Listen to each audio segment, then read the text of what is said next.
Good evening, family.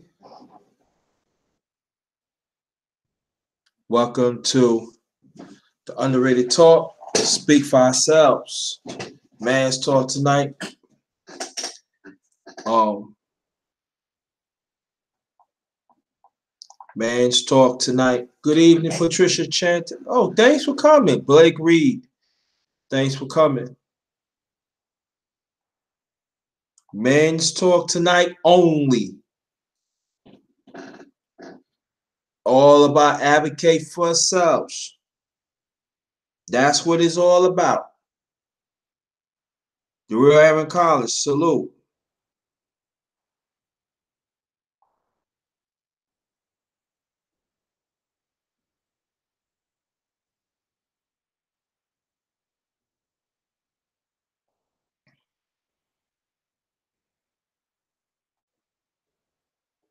Hold on, family.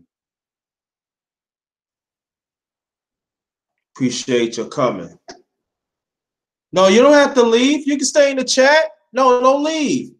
No, don't leave. Quite a few women that stayed throughout the men's talk. You know what I'm saying? They enjoy it. Don't leave, Patricia. No, no, no, no, no, no. No.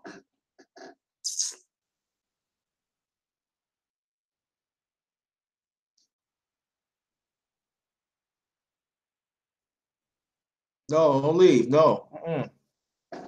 I think women should learn. Gotta learn about a man. Gotta learn what we made of. Because quite a few women think that us as men don't have no value, but we do have value. Speaking of defense, hold on. I'm gonna get you on too. Gotta knock this out.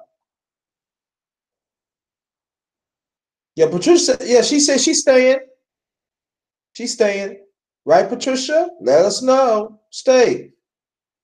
It's good. It's gonna get, sometimes, it's getting tense and everything. It's cool. So wait, brothers, let me knock this out first.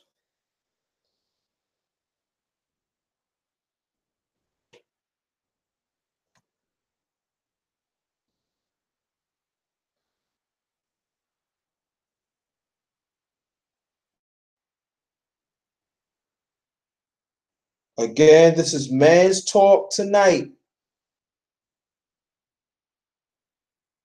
Every Friday. Men's Talk. And the brothers, just hold on. I'm gonna get you on. Bear with me, please. Let's see.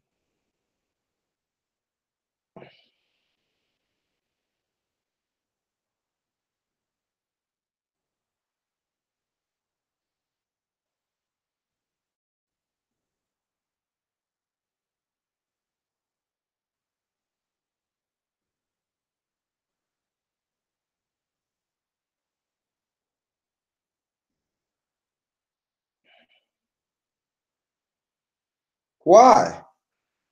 Why you banned for streaming? Well, that happened to me too twice, so.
What the hell is going on? Let me see something.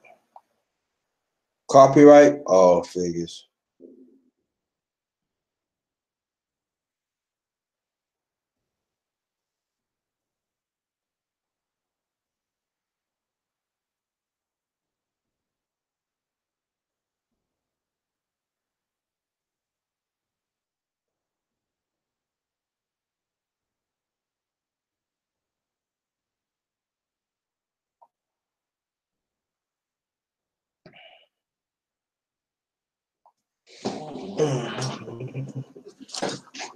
At Real Aaron Collins and Deacon of Defense, watch out for your links now. Because I'm sending it. Watch out for your links.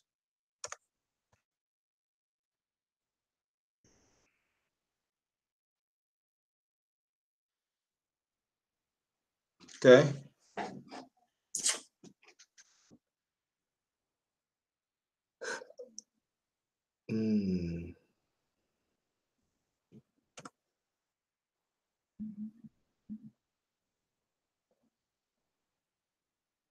Okay.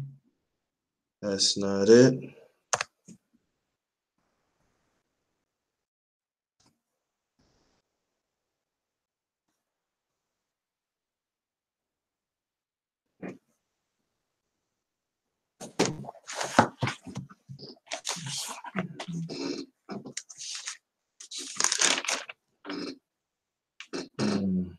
Okay.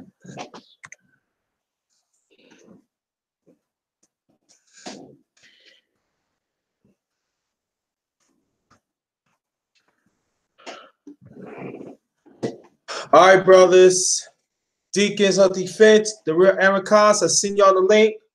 Watch out for it, and I'll be right back.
I'm back. Brother, listen, look out for your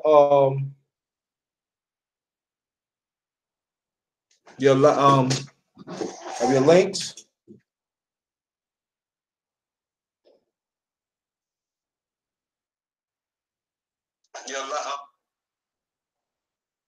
Oh, now I paused it.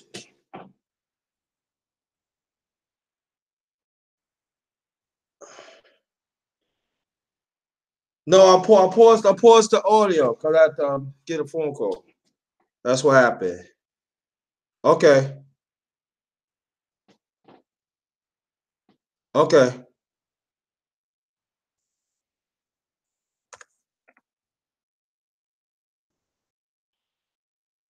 All right, the Real Aaron Khan send the link again. Watch out for it. Men's talk tonight.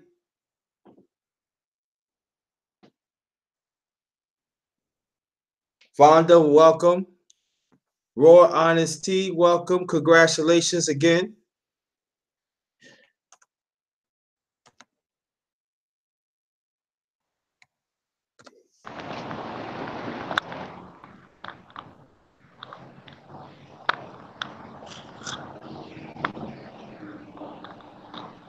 going on, JT? What's going on, brother? Long time. Oh, yes, sir. Long time, man. I'm glad to hear and see you again. Yeah, you know me. I be grinding, bro. I I be understand that. grinding.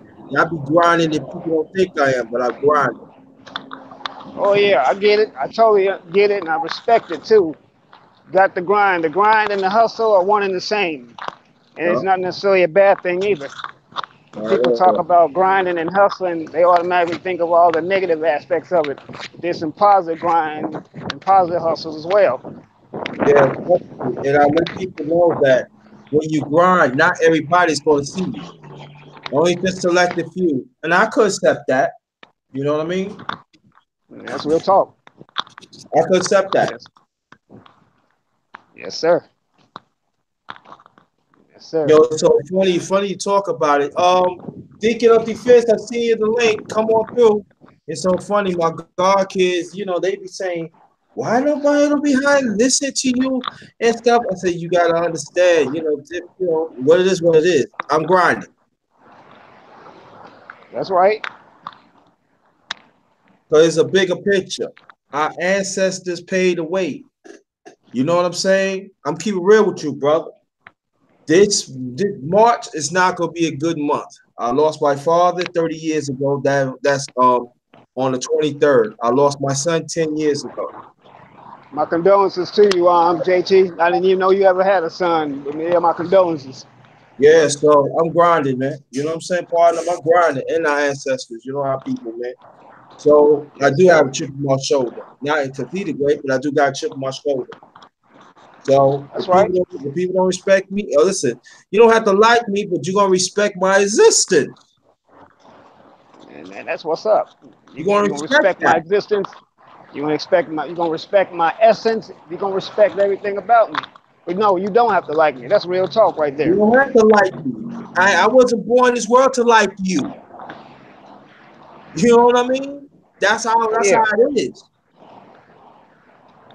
You know what I'm saying? I didn't come from a popularity club. So you damn right I got a chip on my shoulder. You know what I'm saying? When I get on here, I'm impact people's lives. You hear what I'm saying? But y'all don't understand, y'all impact my lives. You hear what I'm saying? exactly. Appreciate Sade. It's real talk, yo. Yeah, that's the real talk right there, JT. That real talk.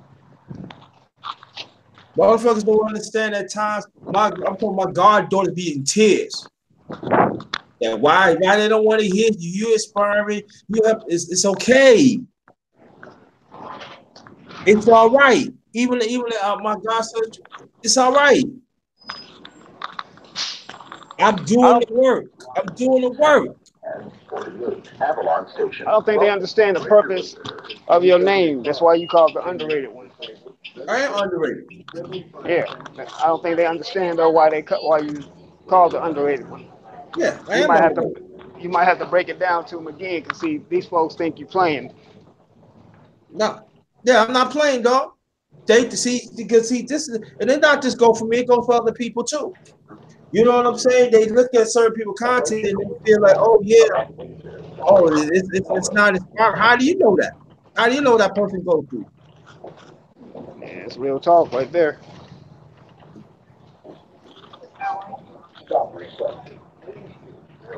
Yeah, it's real talk. Yeah, God, oh yeah, family. If I'm up tonight, I might create a midnight chat with the family. I mean, not midnight. I mean, like in the morning. It depends.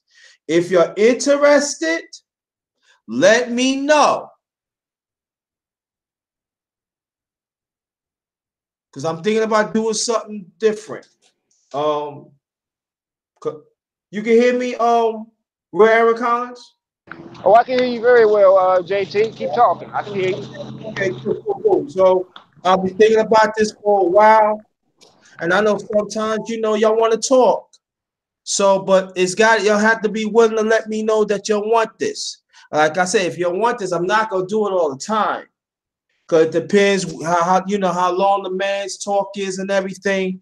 But if you go and say, listen, we want to talk, let me know. Because I'm not going to get on just 2 or 3 people. I'm not going to do that. You know? Little Rock, 2527. Salute to you. Tony Smith, I'm sorry. I'm sorry, brother. Salute to you.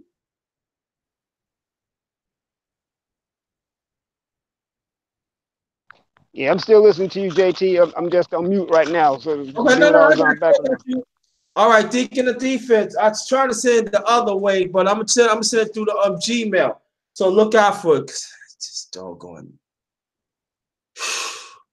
Damn. Google, man. Ah, dang. Okay, watch out for it, brother. Deacon of Defense. I'm sending through Gmail. So look at your email. Money Boy Films. Man's Talk. You want to join Man's Talk? Let me know. When you get a Deacon of Defense, just come on through. Just come on.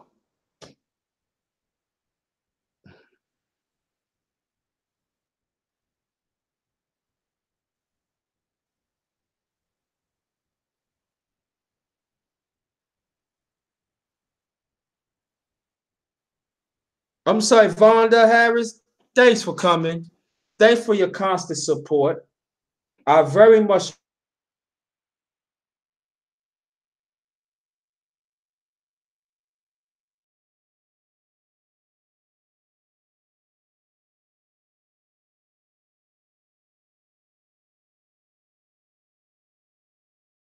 and peace to you, Aaron. Good to see you again. Shout out to you two deacons, man. I'm glad to see you two, brother. Love the avatar, man.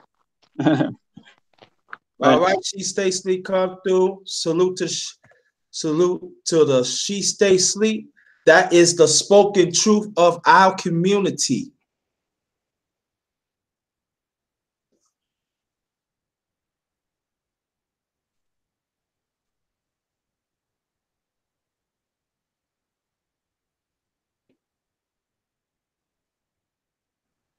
I think tonight we're going to build up a unity of to bridge the gap of the old generation and the new generation.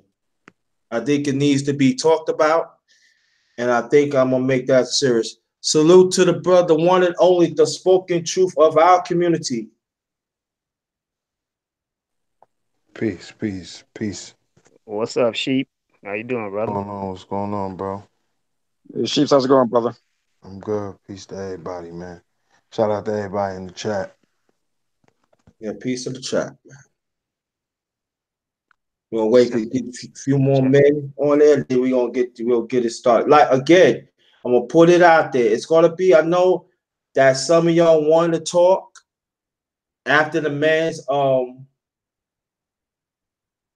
live. I could start up. Nah, Sade, man's talk tonight. Now, if anybody that wants to get on after man's talk, it depends what time it is. Let me know. If it's just a few people, I'm not doing it. So y'all have to let me know that I'm just going to say like midnight family talk. So the family can talk.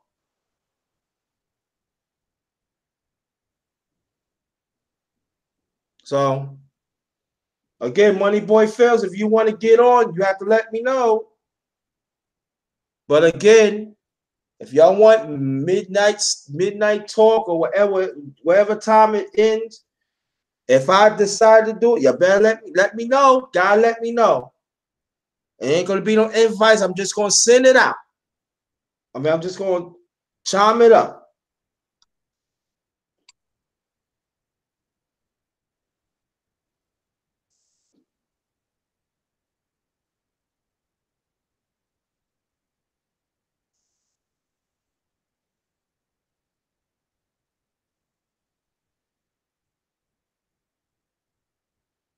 Oh, let me get this out the way so we can start it up. Welcome to my channel, the one and only Underrated Darkness. Yours truly, the underrated one, the grinder, also aka Chef JT, not just chefing in the kitchen. I be chefing up information. Respect my existence. Make sure the bell is lit. When I come for a powerful live stream video, y'all will get it first. Share this stream throughout social media. That'd be very, very appreciated. Also, look at my descriptions. I got different hashtags in there. I might pull one or two up in a few minutes while we talking and everything. I do have PayPal. Also, I have Super Chat. If you can't do it, I know how things hard is. At least hit the like button. That's all I'm asking. Thank you very much. Very much appreciate. Salute to we're Aaron Collins. Salute to the spoken truth of our community, and also salute to Deacon. And we gonna talk about unity tonight between older generation and the new generation, and why it's very essential at this time to strengthen the brotherhood. So, again, brothers, I want to thank y'all so much for showing up. Any man that come in within a few minutes is in the chat that wants to join, put your email in the chat. Let me know, and I'll be more than happy to join. Congratulations, Brother Rob. If you want to get on, let me know, brother. And congratulations, brother. That's all right. That is the educator of our community. All right. Wait, in fact, that's one person I want to send out.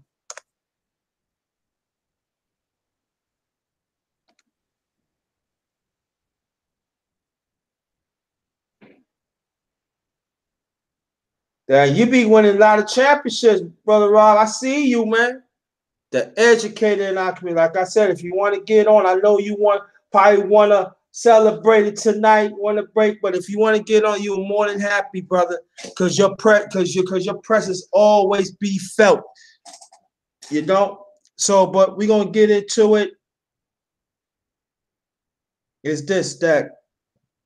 Matter of fact, she stays sleep. You don't have to say your age. The real Aaron Collins, how old are you, if you don't mind to ask?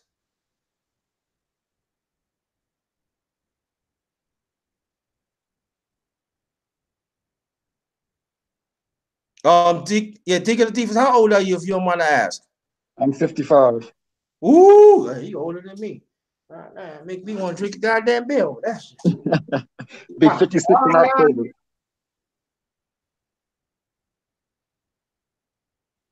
Thank you. All right, I got you on fire. Yeah, we're gonna want this fire lit up tonight. Congratulations. The real Aaron Collins, how old are you?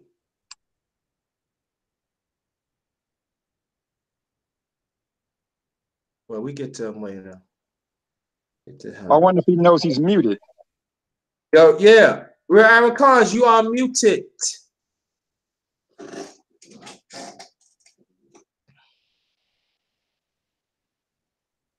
It's all right. Let me see. But we're gonna set it off right then and there. Hey, JT, I heard what you saying. I was muted. And to answer your question, yeah, I'm 48. This phone's doing some crazy things, frustrate me, but I'm still here though. But yeah, I'm 48. Okay, cool. Yeah, 48. Yeah. Okay. Now we ain't gonna ask you stay safe because but I want to ask she stay sleep a question first.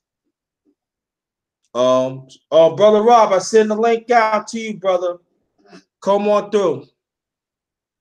What do you want from us as older men? What do you want? What support that you want from us?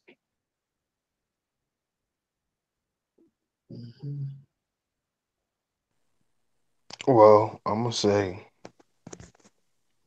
I would say like guys my age, like we just need y'all to just as people we could reach out to, like Mhm. to be like OGs for us, Mhm.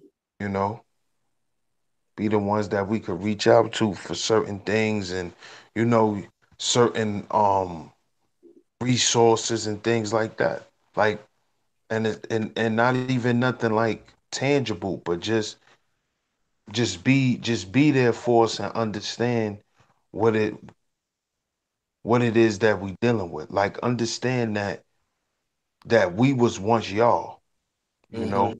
because at the end of the day, even though times change, certain shit just don't change. So Mhm. y'all was once us. So we just need y'all to understand that and for us and for y'all to support us. Like we don't need y'all to be against us. We don't need y'all to nitpick at every fucking thing.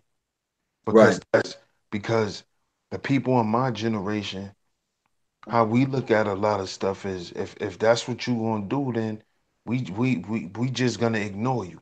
And that's what the generation do now too. Mhm. They ignore a lot of the older people because all they want to do is judge and try to control us. Like, Mhm. nah, y'all had y'all time. We understand that certain shit don't never change. So we y'all was once us, Mhm. Okay. and then in 10 more years, 15 more years, we gonna be y'all right now. Mhm. So, so that's what we need, man. We need to be able to seek counsel from y'all and for y'all to understand and support us, man. You know, and work together with us. Mhm. Instead of trying to work against us, finding every reason to not deal with us. So and I'm saying when I'm saying work with us, I'm talking about the millennials that that have something to work with. I'm not saying to deal with anybody. Mhm. Deal with the ones that got something to work with and that's willing to work.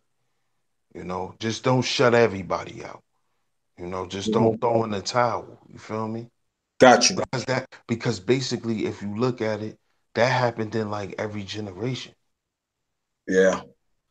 It was still more support back in the day than it is now. Like as far as black people, you know, especially even mainly black men. I'm gonna say back in the day, black men supported each other a lot more. That's why you had a lot of movements that was led and created by black men Mhm. because black men were much more unified in thought. You know, they looked at each other as a group, where now we all scattered and we look at each other as individuals. So we always finding reasons to be divided or to be against each other. And that's the problem. That shit gonna have to stop. Mhm. Because even if we have little disagreements and little rifts, because that's gonna happen, we men. But Right. at the end of the day, the main objective should be always in mind to be executed no matter what happens. Mhm. That should be everyone's agenda, every black man. That should be our agenda. Mhm. Whatever that is that we gonna decide it is that we're gonna follow. Mhm. And we're gonna have to stay on that course.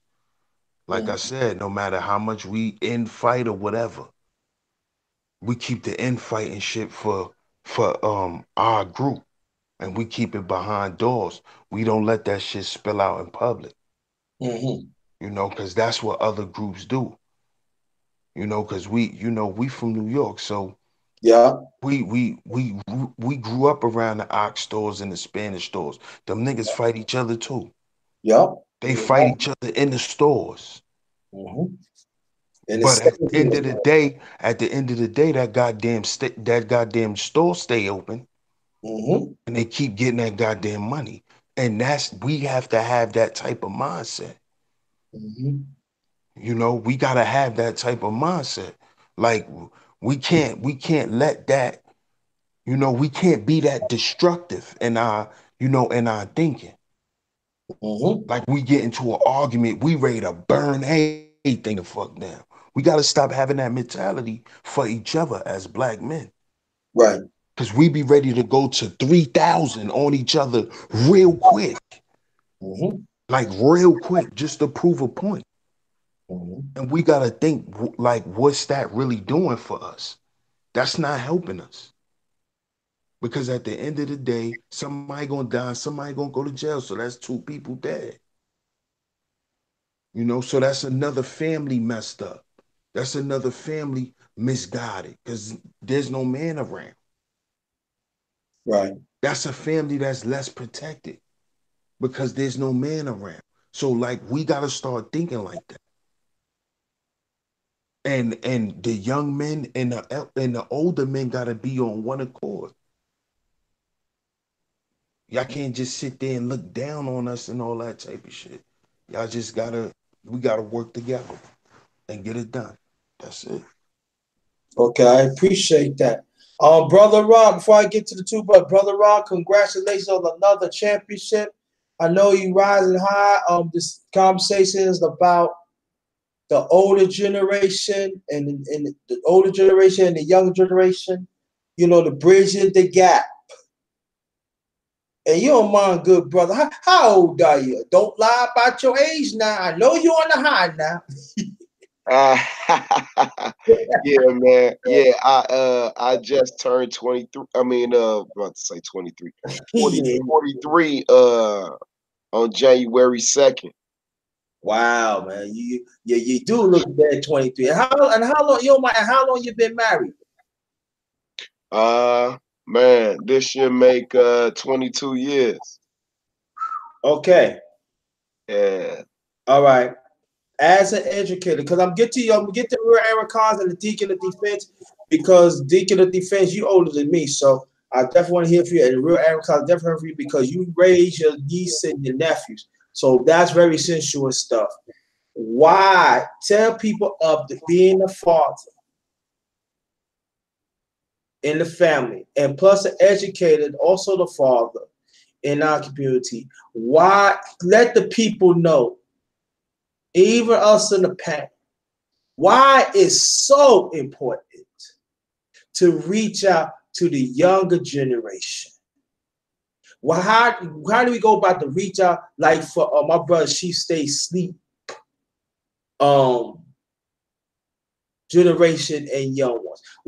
Let the people know it's so important because some of us we don't want to do the work. We don't want to reach out. Why is it so important? Yeah, no doubt. Well, man, thank you for having me, number one. And excuse my voice, bro. I'm hoarse as hell. You know what I'm saying? Congratulations again, I've been yelling and screaming for the last 2 hours. So yeah, man, I'm on a high over here. You know what I mean? I've been working at this thing since August. I'm talking about my basketball team, and to see it come to fruition today. And the reaction that my players had, you know what I'm saying, it definitely made me proud. I'm very proud of the work that we do with the young men that I work with.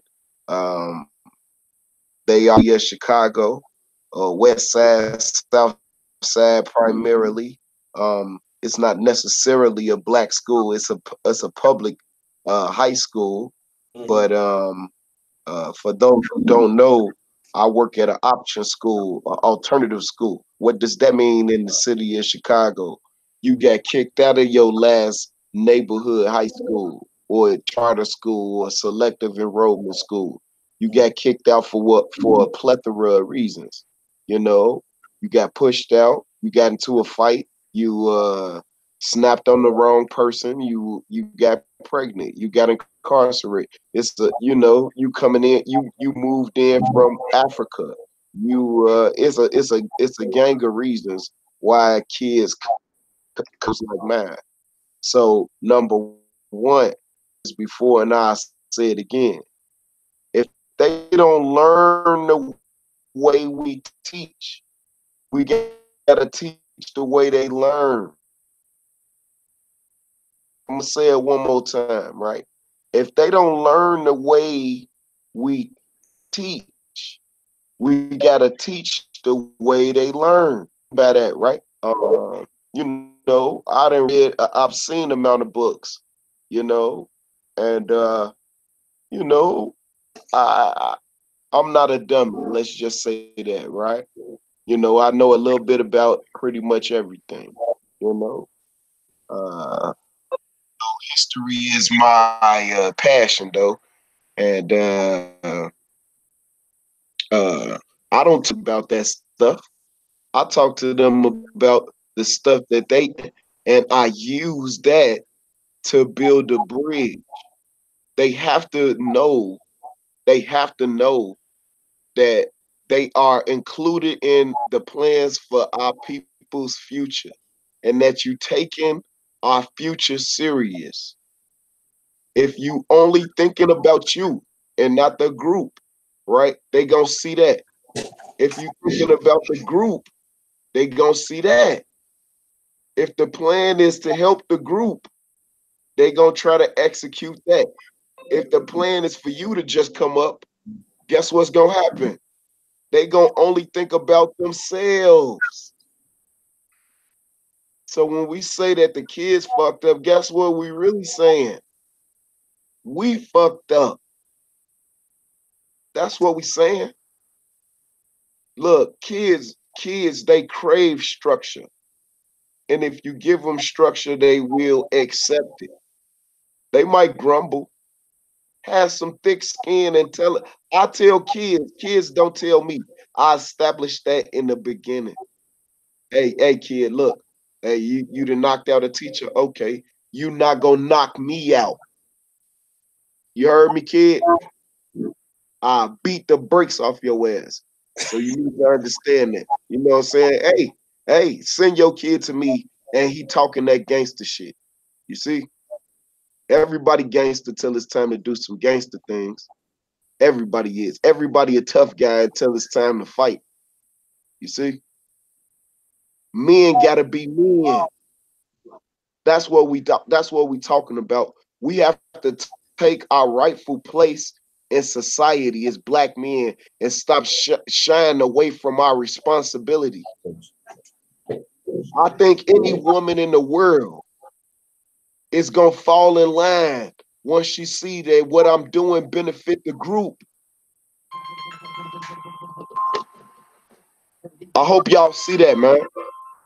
My fault, man. You know, my phone blowing up, Facebook flow blowing up, Instagram blowing up, man. We won the ship. Everybody trying to congratulate us and all of that. You know what I mean? This my coach on the other line, man. I'm gonna have to call her back. But what I'm trying to share with y'all is this, right? I didn't win that ship on my own. The kids had to buy in. What did they buy into? They bought into the structure that I gave them. This is what we gonna do. This is how we gonna do it. And at the end, we gonna hold up the big fucking trophy. Now, who with it? And everybody that wasn't with it, right? Show up to school on time. Hey, pull your goddamn. You're not gonna be in my office. I'm the dean. You see what I'm saying? You're not gonna be in my. I'm not gonna get no emails about you. And if I do, you off this team. Mm-hmm. Straight like that. Ain't no playing around. Ain't no joking around. You know what I'm saying? And when men take their role in this society, that's when shit gonna change. Shit gonna change when we change. That's when. Man, Joe, what's the solution? We the solution. We the commodity, like DS1 said. I seen it on the playback. Mm-hmm. We the commodity. Mm-hmm. It's time, fam. It's time. It's a quote I put on Facebook. Martin Luther King. People always talking about he a coon and all this kind of goofy shit. The shit pisses me off. It piss man to high hell. Mm. This man walked and talked it all his life in public view before Facebook and all that. The FBI sending his wife freaky pictures and shit. Ain't nobody talking about COINTELPRO. You bring it up, they dumbass don't even know what we talking about. That an arm of the government was attacking our people, and then you gonna sit up here and judge them. And the arm of the goddamn government was attacking their ass. And you don't even know what the hell happened. It upsets me, brother. It upsets all of us. I just gotta say it out loud. That shit, it make my blood boil. But getting back to the point. This the point. What's the solution? We the solution. It ain't nobody gonna help us. You ain't got no bootstraps, goddamn it. You probably don't even got no boots. You can't be shook, bro. You can't be shook. You just gotta stand your square. Do what's right. Try to have some sense of moral grounding, something that people can respect. Put your habits away. Put your desires away. We built to sacrifice. We men. That's what we built to do. Be strong. And goddamn it, it's time. It's time. It's time to be strong. All this weak shit. Oh, women, I don't give a good goddamn what women doing. I mean, no disrespect to y'all ladies. I don't care what y'all doing, to be honest with you. We need men to stand in the role of leadership and stop fucking around. Want to stick your dick in everything that's moving. That's why we can't get shit done. That's why. Because we want to talk about goofy shit. What R. Kelly do. I don't give a fuck what R. Kelly doing. That's not gonna educate one child. That's not gonna create one job. That ain't gonna make one motherfucker put a gun down. They ain't gonna stop one young lady from opening her legs. It ain't gonna stop one. It's time, fam. All I'm saying is, if you feeling what I'm saying, right? If you vibrating on what I'm saying, right?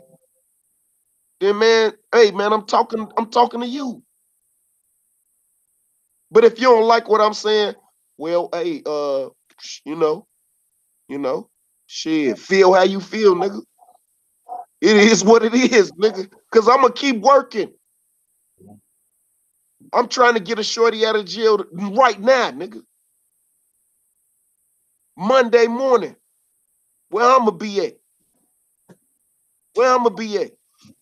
Be at the motherfucking Secretary of State office, nigga. Filing paperwork to get shorty out of jail. Fuck you gonna be doing? Talking. Goofy ass, man. Hey, it make me mad, bro. Cause people out here doing work and niggas talking, man. Yeah. And then go try to down somebody that's talking. I'm gonna fall back, man, because I keep going. Like I told you, man. Maybe you shouldn't have sent me the link. I'm on fire, G.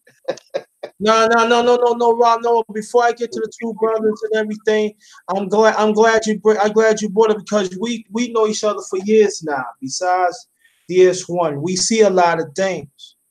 And I know you. See, people fail to understand why you give out these names. I give out these names because there's a purpose.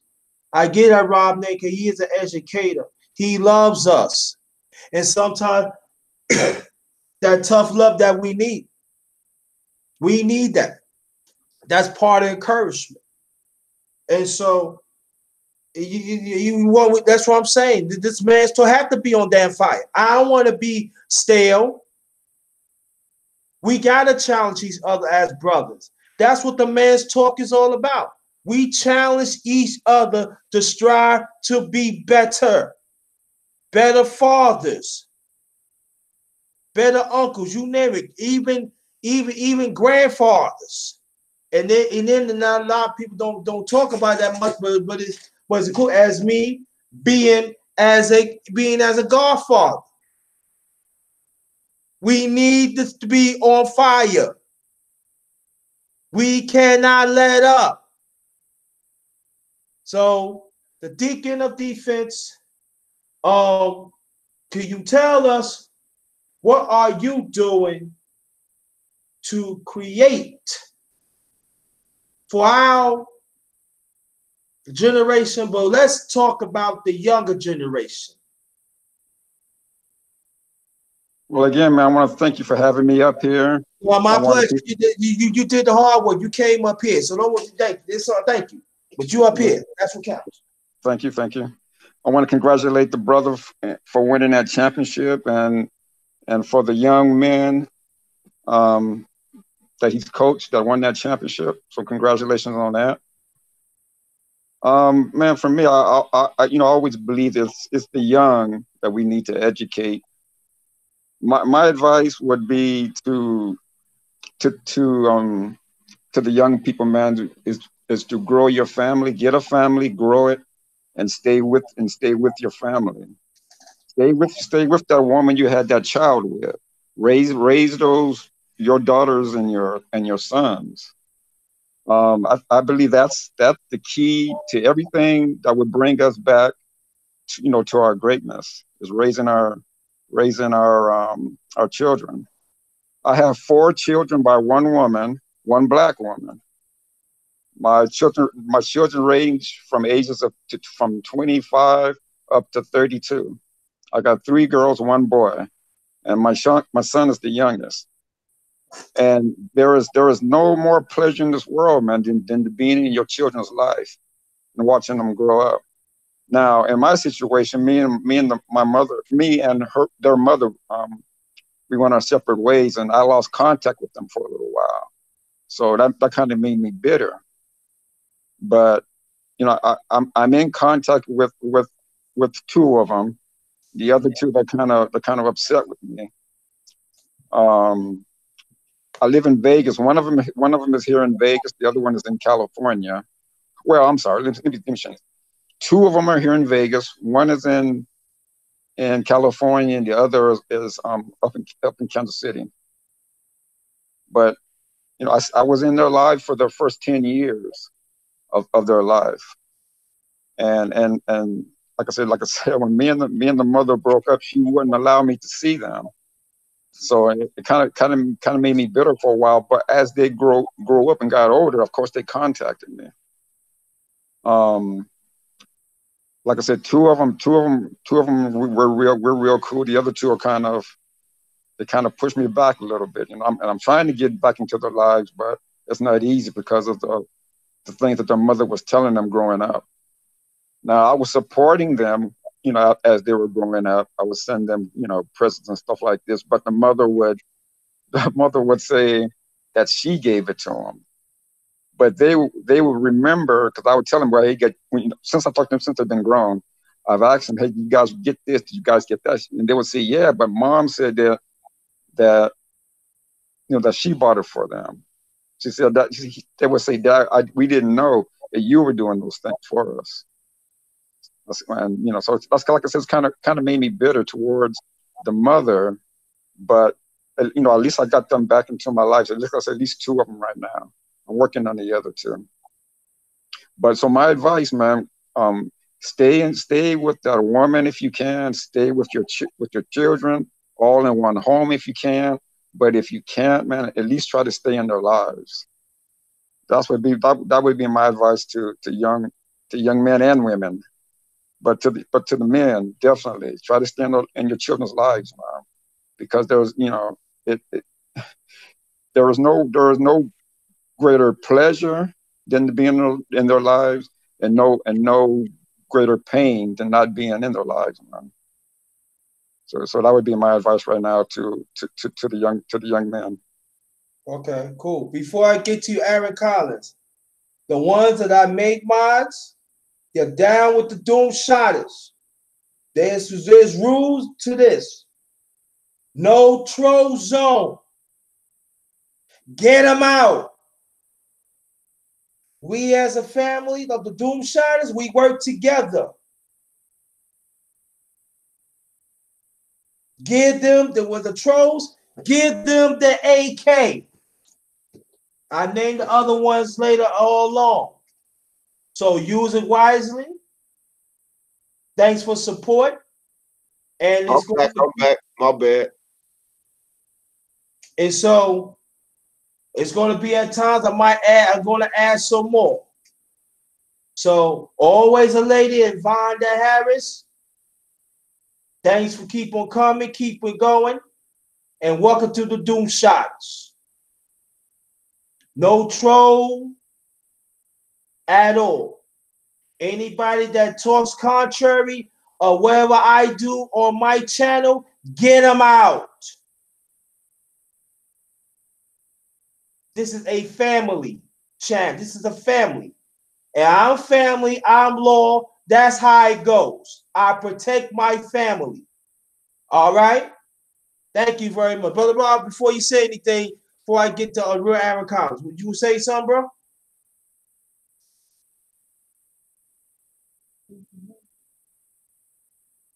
What's your question Nah, for me? Oh, I'm yeah, my, sorry. my bad. I just had to make that quick phone call. That's all I was saying. My bad. Go ahead, Ed.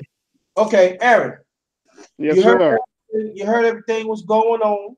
Mm-hmm. Tell us first, how you go about start raising your niece and nephews. I remember you told the story, but I totally forgot some of it. And how is very essential that we have to be there for the younger generation. Because I know you're 48, so. Right on. Okay. Yeah, yeah, no problem. So how I came about raising my niece and nephew was I came to my sister, my oldest sister, had moved to Dallas from Chicago a long time ago in the '90s, early '90s, and then I would come later on to visit them and spend some time with them. And their fathers really weren't in their lives. I mean, my oldest nieces, her dad was somewhat in her life, but the younger two, their fathers were pretty much absent. So I was, came there to visit, time with them. They were glad to see me because that's really the first time they actually had a positive male role model in their life. Well, things happened, and the visit wound up turning into me just living there for 15 years. So during the time I was there, spent some had a chance to get some quality time in with them, spend some time with them, talk to them about how they dress. I mean, even my oldest niece would tell you that I would get on her about the way she would dress sometimes. 'Cause sometimes she would call herself trying to come out of the house in some skimpy clothing, and I would tell her to go right back upstairs and change her clothes, and which she did. And as far as my nephew and my youngest niece, I was mostly playing with them a lot because they were usually the ones that was mostly at home with their mom. I was living with my older sister at the time, and I spending some time with them on and off. They didn't, like I said, they didn't have their fathers in their lives, and since I was their uncle, after spending so much time with them to help them raise them, they even started saying Happy Father's Day to me. And when I first heard that, I didn't quite understand it. Then I began to realize that, man, that this is pretty touching. And I received that from them. It actually really touched me that they would wish me a happy Father's Day, and I understood why. So I raised them up to be they're grown now. They've gone on to their own ways and stuff like that, but they still remember me that I had some positive figure in their life. Even to this very day, my nephew, he'll say that the only man that really had some time in his life was me, his uncle. And that means a lot to me also. Sometimes I don't think I did as good a job as I think I should have done, but apparently he he thinks I did, and I still have a good relationship with them today. They think that I did do something, and that means a lot. And I think you asked another question about about the disconnect with today's youth and us? No, I was when I was asking how we. Now I'm gonna change it up. How? Why is so important to be there for our younger generation? I'm gonna switch it. Okay, because today, especially in today's generation, the youth today are being molded by this hip hop community. They're being easily they're very impressionable, and they need positive role models more than ever because we deal with this age of also technology as well, where you have like people like there's nothing wrong playing Madden, but too many times you got Madden babysitting the youth today, and you need to get some of that quality time in there with these young people. Like take them out for a walk, allow them to see the world and stuff, and also spend some time listening to them. They That's another thing with the youth today. I think Sheep even hit on it today. He hit on it real well that a lot of times the youth ain't really trying to hear these older generation because one thing they don't know how to talk to the young people today. So young people today have their own language. You gotta learn how to speak that language. You gotta do the things that they do. Not necessarily do everything that they do, but you gotta be able to be able to decipher what it is they're doing and communicate with them based on what you know and based on what they can relate to. That's understandable. And you got so many of these people that set in their ways who don't want to spend some time with these young people. They think that you can't tell me nothing. You know what? A lot of these older people are really jealous of these young people today.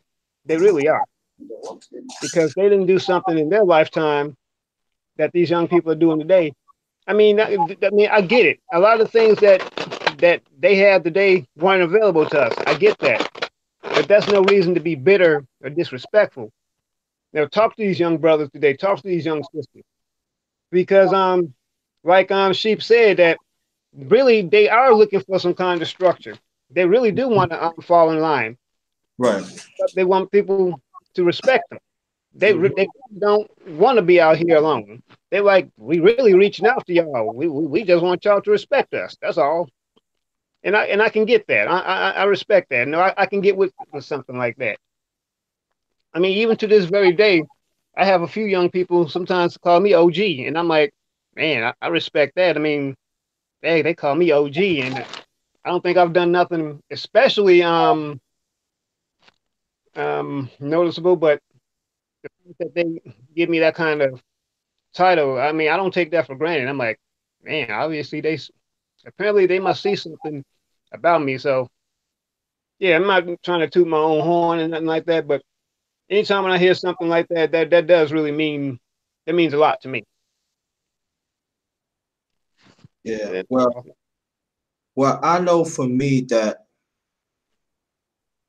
I could say that um with me, Rob, and she Stacy, we talk, and and I'm gonna tell you what I get a kick out. I get a kick out at times when they collaborate together. It's mostly on She Stay Sleep, and it was a reflection. I explain why. I love when brothers we come together. And Rob is older than She Stay Sleep, but they work so good together. And I love stuff like that we expand our minds, we expand ourselves as brothers because of my age, of my our generation, and digging up defense, you know what I'm talking about. Sometimes we get a certain age, we stuck on ourselves. We really do. We really stick on ourselves. Listen, they're gonna find what we want, and we don't want to be patient, but we tend to forget that there are someone that was not patient with us. And so there's people call me OG. I know how you feel, Aaron, because I feel the same way too. You know, I tell you like, yo, you OG, like I say I'm the OG status, But I take that very seriously because there's still some work to do. We still have to be level-headed mentors.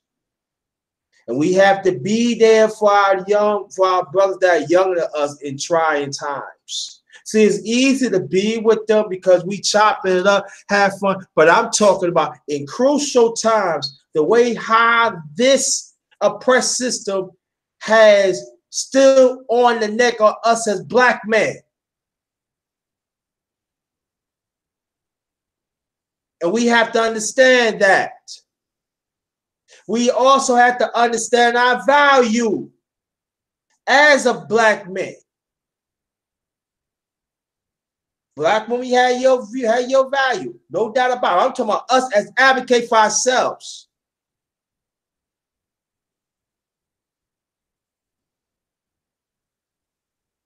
But I'm not talking about the brothers up here because the brothers up here, y'all doing a fine job. I see what you're doing and everything. I know what your value is. I have worked each and every one, so there's no doubt about it. But there are some brothers out there that are egotistical and they just want to be so damn selective, and it pissed me the fuck off. And that is the conversation that some of us do not want to have. But damn it, tonight, we're going to have it tonight. And I ain't talking about the brothers in the chat. Brothers in the chat, you're cool. But the ones outside, if you don't like what the hell I say, I don't care. I really don't care. We cannot be selective who we want to help. We cannot be selective. Oh, this person ain't teaching, ain't saying my level, so I don't want to be around them. And you don't think the queen see that? The queen see that? Yes, they do. And sad they follow suit of their sisterhood. Well, we gonna understand there are some rotten apples in our community, the brotherhood and sisterhood. We understand that loud and clear. See, I'm talking like this because I know what it's like to be there. There was some brother wasn't even there for me. They passed me by. But I ain't let it get me down because I know my value. Because I've been around men of both sides of my late father and my mother's side. So I know my value when I was very young. And they tell me this how some men gonna act. That's why I am very, very strong. Talk about us as black men. We have to advocate for ourselves. Just as Stacey said, we are a commodity.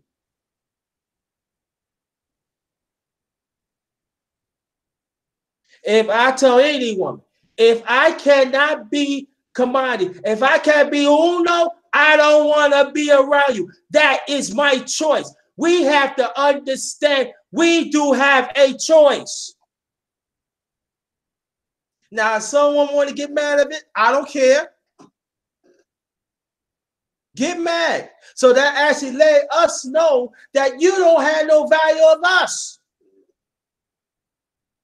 You should want a black man have value within themselves, because when we have value in ourselves, it's going to spill over to strengthen the black family. That's what we all want. And also strengthen our young, we're going to stick to the brothers because I want to throw this, I want to get that out to it, but also I want to say this. Also, it will strengthen the brothers that are younger than us. That's when at times I do be banging on our community because we're not doing enough. And the ones that are doing it, just as me, just as Deacon, just as Brother Rob, the educator in our community, just as we're Aaron Collins, we need more brothers.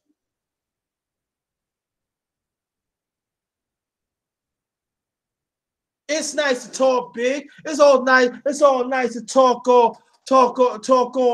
Yeah, this and that and everything. But this is the point is she stay sleep, want to have brothers to respect his existence. And his generation, that what he said almost an hour ago, that is doing something. What is wrong with that? What is wrong to let brother she stay sleep and other of the grandchildren, others say, yo, you doing a fine work. I love what I do because I remember to do. What is wrong with that? And again, I'm talking like this because I was dumb. I know what it's like getting not looked at. Like you're a rebel. Well, I am a rebel. I really is a rebel. I really is. But it's nice if you don't have the number. Email. Go in the back chat like, yo, I love what you're doing. Keep it up. Chat with them. They don't want you to hold their damn hand. Give them encouragement. If there's something that they got wrong, put them on side. Tell them, listen, if you do it this way, it's such and such. But it's up to you.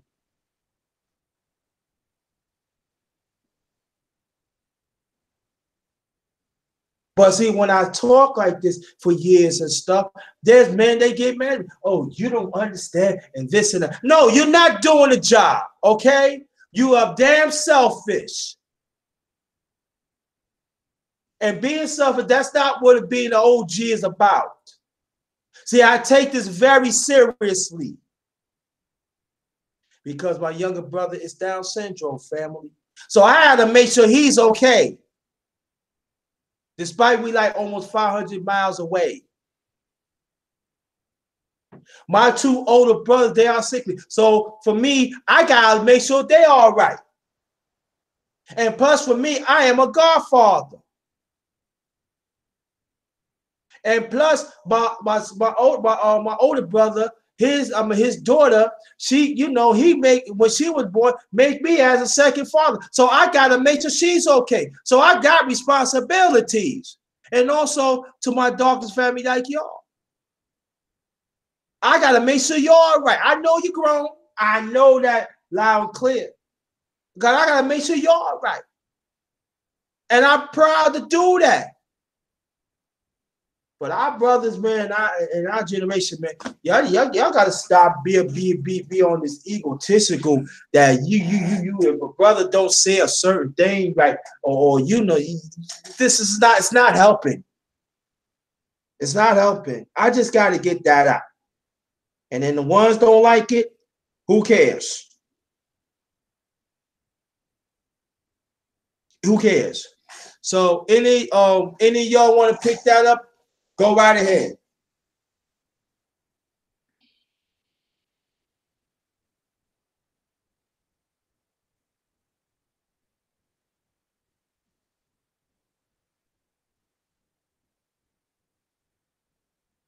Go ahead, she says, if you want to pick it up, you can go ahead.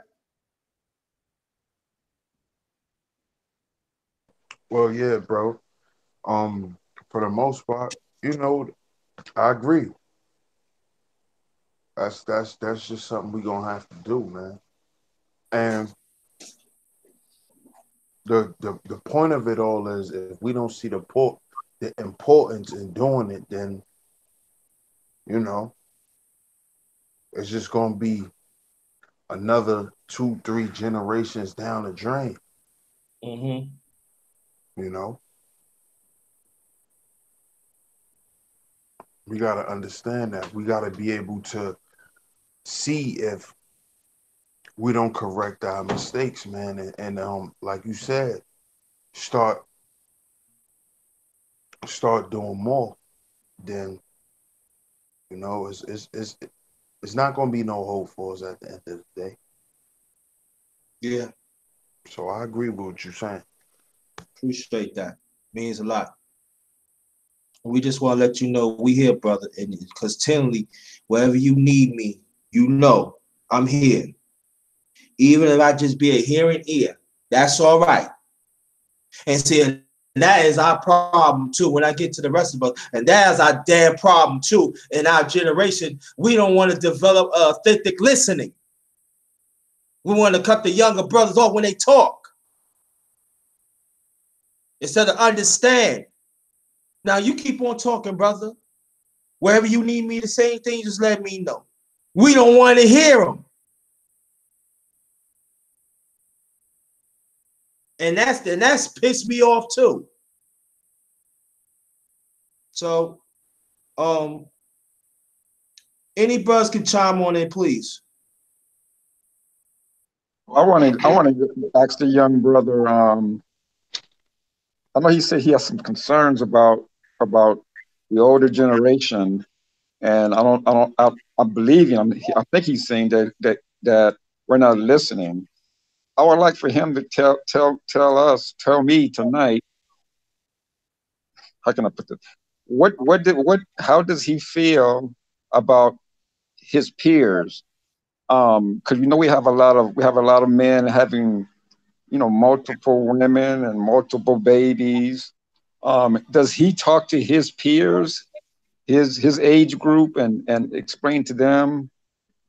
I don't know what, like, maybe they shouldn't be doing that. I'm trying to get an understanding of this generation, because before I came on YouTube, I've never heard anything like this. This is all foreign to me.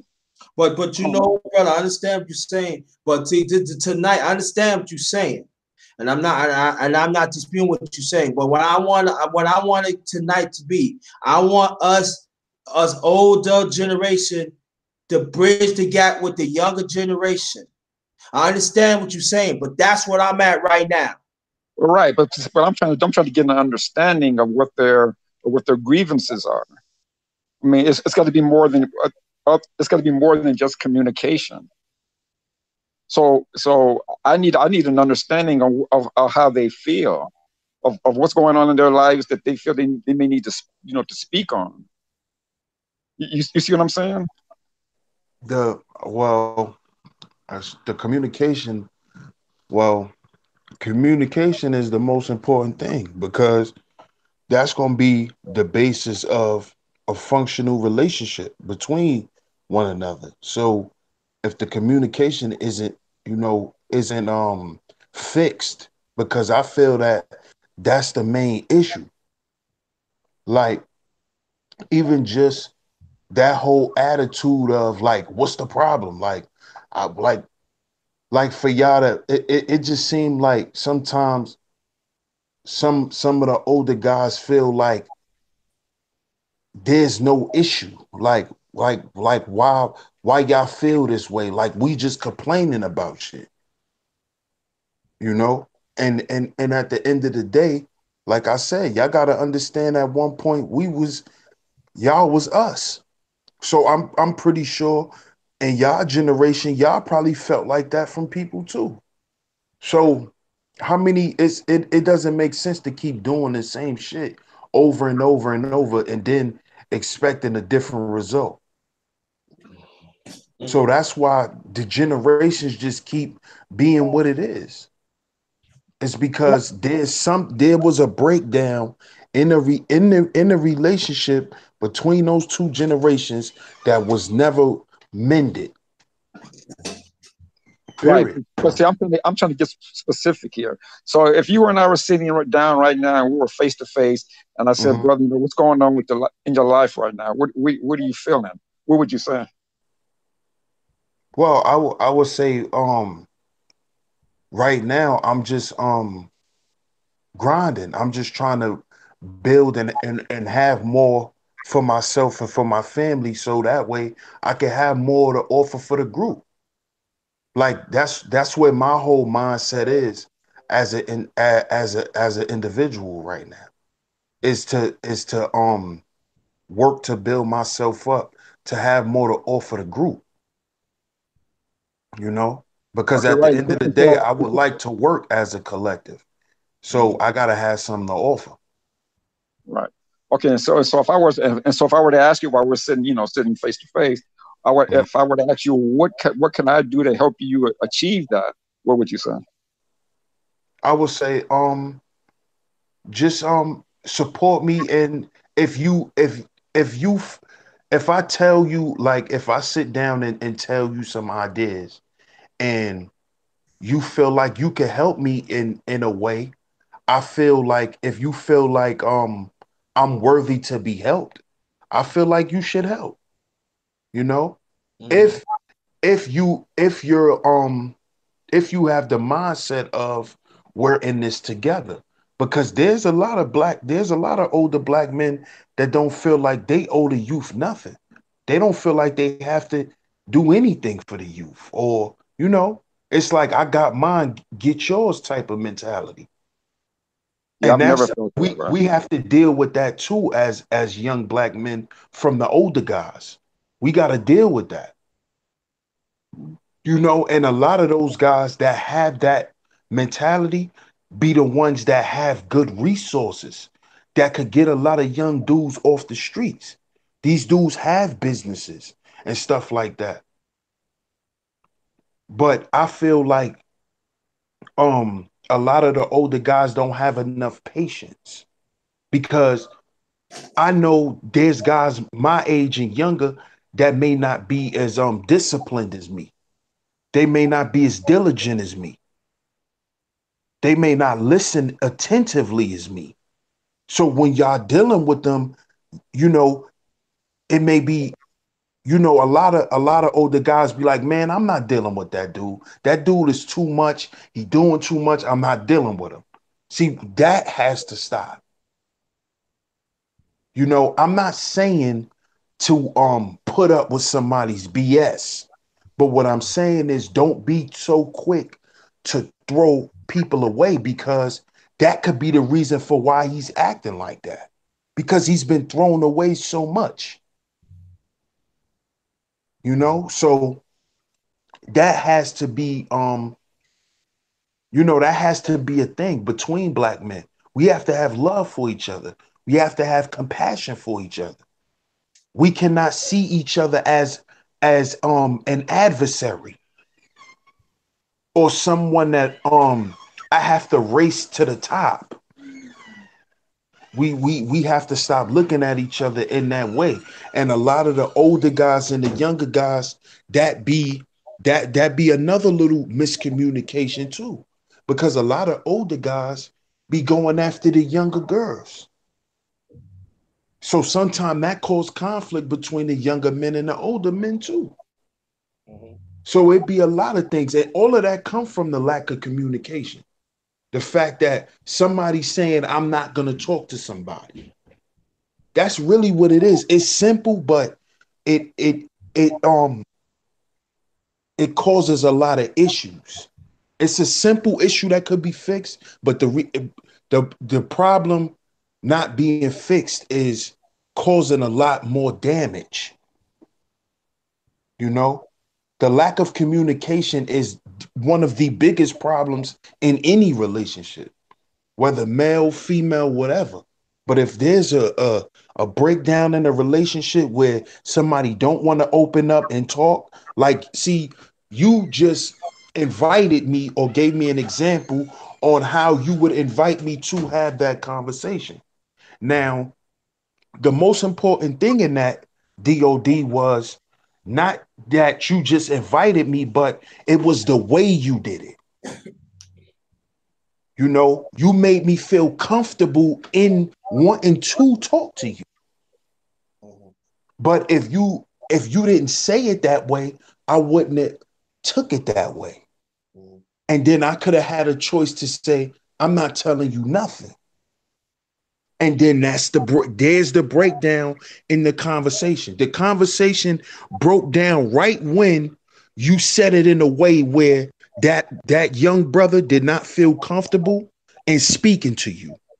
And y'all have to be mindful of that. Just like we have to be mindful when we talking to y'all. Because at the end of the day, we are both still men. So we have to know how to properly communicate. We got some of us got real deep voices. Some of us don't. Some of us are a lot more passionate than others. Some of us are a lot more calmer than others. We got to understand all of those dynamics about each other, because those things are going to come into play when we communicate.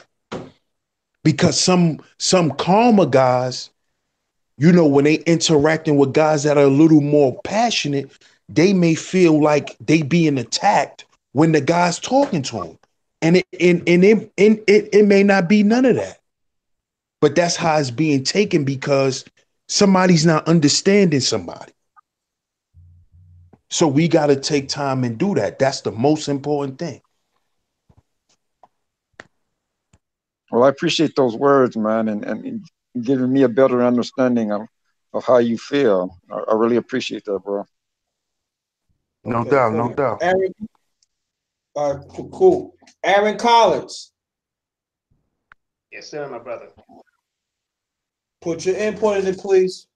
Yeah. And after that, brother Rob. Yeah, actually, she broke it down real correctly. He broke it down very precisely. Is that it's like these. It's the way you present yourself, how you come to them, to where that will determine whether they want to open up to you or not. And it's bottom line is that communication you would think be the simplest thing, but a lot of times it's not, and I see why, but. Because both of you got two different generations here, two different dynamics, two different thought processes, two different patterns of thought here. But once they start breaking down, going past each other's defenses, and seeing what makes the other one tick, things will start to smooth out. And that's pretty much all it is about. Just go talk. Just talk to the brother, see what it is, see how he's doing. I'm not saying don't even promise him nothing. Just ask about him. Ask about his well-being. I mean, at least be concerned about. Say, hey, bro, you okay? Are you okay? Anything like that? You need me to listen to you? You know what? That's the problem. Sometimes we just need some people. Time we just need to just listen to folks. You don't have to always try to fix people. Some folks just want to listen and hear. Someone that's genuinely concerned about them and listening to them. Be like, okay, bro. Well, I'll say a prayer for you, man. No, seriously, and mean it. I would definitely keep you in my prayers, and I'm gonna check back on you too the next day or something. See how you doing, or the next week, whatever it is you work out. So that's pretty much what it all boils down to is communication.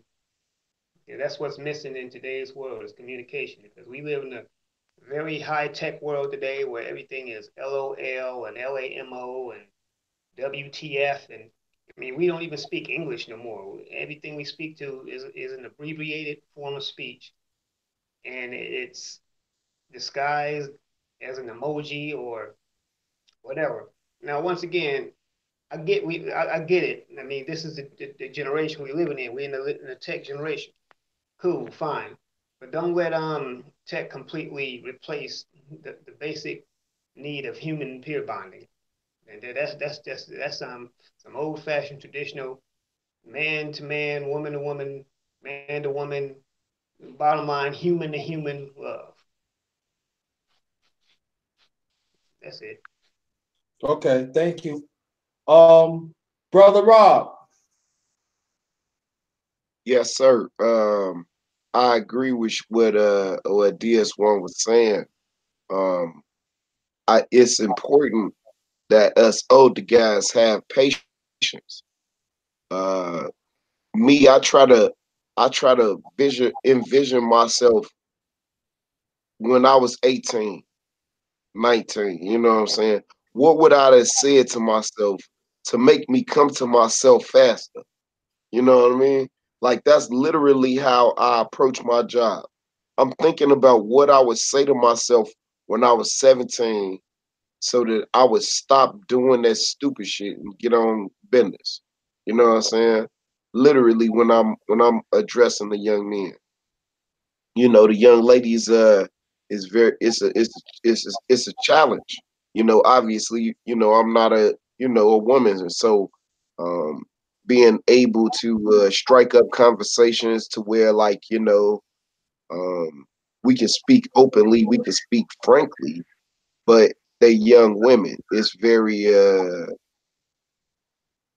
you have to be very careful and tactful in the way that you approach it. But the work got to be done. Ultimately, is what I'm saying. Um, Aaron hit that on communication. See, effective communication is what we talking about. You can, like, you know how, like, right, you see another black man. This was just a practice in Chicago, you know, and we just picked it up and kept it going. I don't know if y'all do it. I'm sure y'all do it where y'all from, right? But the head nod, you know what I'm saying? You see another black man, you know what I'm saying? In public, y'all catch eyes, you just nod your head up and down, you know what I'm saying? You know what I'm saying? You see what I'm saying? You done said something without saying nothing. You know what I'm saying? Hey, look, I don't mean no harm. You know what I'm saying? I'm acknowledging you. I see you. You see me. In certain cultures, when you say I see you, basically what you're saying is I understand you as not being my enemy, as somebody that I consider a non-threatening person in my immediate surroundings. These emojis and things of that nature is just another mode of communication. Our ancestors, they use symbols. You know what I'm saying? The symbol of a heart. You know what I'm saying? The you know, our ancestors use symbols. You see what I'm saying? And those symbols translate something. So I'm literally saying that, man, shit, we got to use whatever means necessary to communicate with our young people. And then going back to my original point I said earlier, they have to see that we investing in them, that we including them in the idea when we addressing them. When I talk to the guys, I'm telling them, hey, I'm gonna need a plumber in a couple of years. I ain't gonna just keep on doing all the work in my career, but I want to call somebody. Shit, let it be you. I'll pay you the $70 an hour. Just make sure my shit fixed. You know what I'm saying? That's it. You know what I'm saying? And I make sure that I'm painting that picture. Man, brother, hey, I'm gonna get this money from these white folks and I'm gonna pay you. Okay? So here, go get skills so I can pay you. You see? And just that alone will occupy our young people mind and time so that they won't be out here shooting and doing things that are counterproductive. You know, I'll fall back on that. Okay, cool. Um, Now we talk about unity and stuff like that, and I'm talking to older brothers here, and I'm gonna save myself for last. I'll start for you where Aaron Cons. What we should do more to be there for our younger brothers in their generation. One of the things we could do more of is just to stop being so critical. Because I've actually asked, I'm glad you asked that, because I actually had to check myself on some things. I think sometimes I could be a little bit critical of this millennial generation myself. And then I had to realize that, well, wait a minute. Me being a Gen Xer, I'm sure the baby boomers had something to say about my generation too. Had something to say about things that they didn't like about what we were doing. And then here I am turning around doing it to a millennial. I'm like, I didn't like it then, so I'm doing it to someone else. I need to turn around and take my own advice and be like, and don't get me wrong, I'm not excusing bad behavior. That's not what I'm doing. But at the same time, I'm saying this is that, well, maybe they do things differently because it's just a different generation for them. Maybe they're not necessarily even doing nothing bad. They just have a different way of doing basic everyday things because once again, this is their generation, and we have to learn to navigate within that. Matter of fact, Richard, it reminds me of a past stream that you had, JT, a few months back, which I totally enjoyed. It's like you were talking about, you were saying like how today's youth are into tech and into being into social media, because I mean, we have to learn, one way we can learn to talk to them, we have to do what they're doing. We have to embrace social media, because that's where the millennials are today. So, and that's pretty much the way of the world today. So the youth are the ones really that are fashioning and shaping society as we live in it. So yeah, we definitely gotta the flock can navigate to where they are, learn to speak their language. I mean, today's generation, they're into coding and into creating games and into the tech stuff. That's what today's generation is into. So it only makes sense for us to adopt what it is that they're doing, and then meet them halfway, and maybe we can offer some old school philosophy in it. But we should wait till it's warranted, until it's asked for. If they ask you, then by all means share your pearls of wisdom. But like I was saying before, sometimes it's good to just listen. Every occasion is not an occasion to spread your wisdom. Sometimes you just need to sit there and listen. Yeah. All right. Yeah, Thank and you. peace to brother Rob too. I didn't get a chance to say hello to brother Rob when he came in. What's going on, my brother?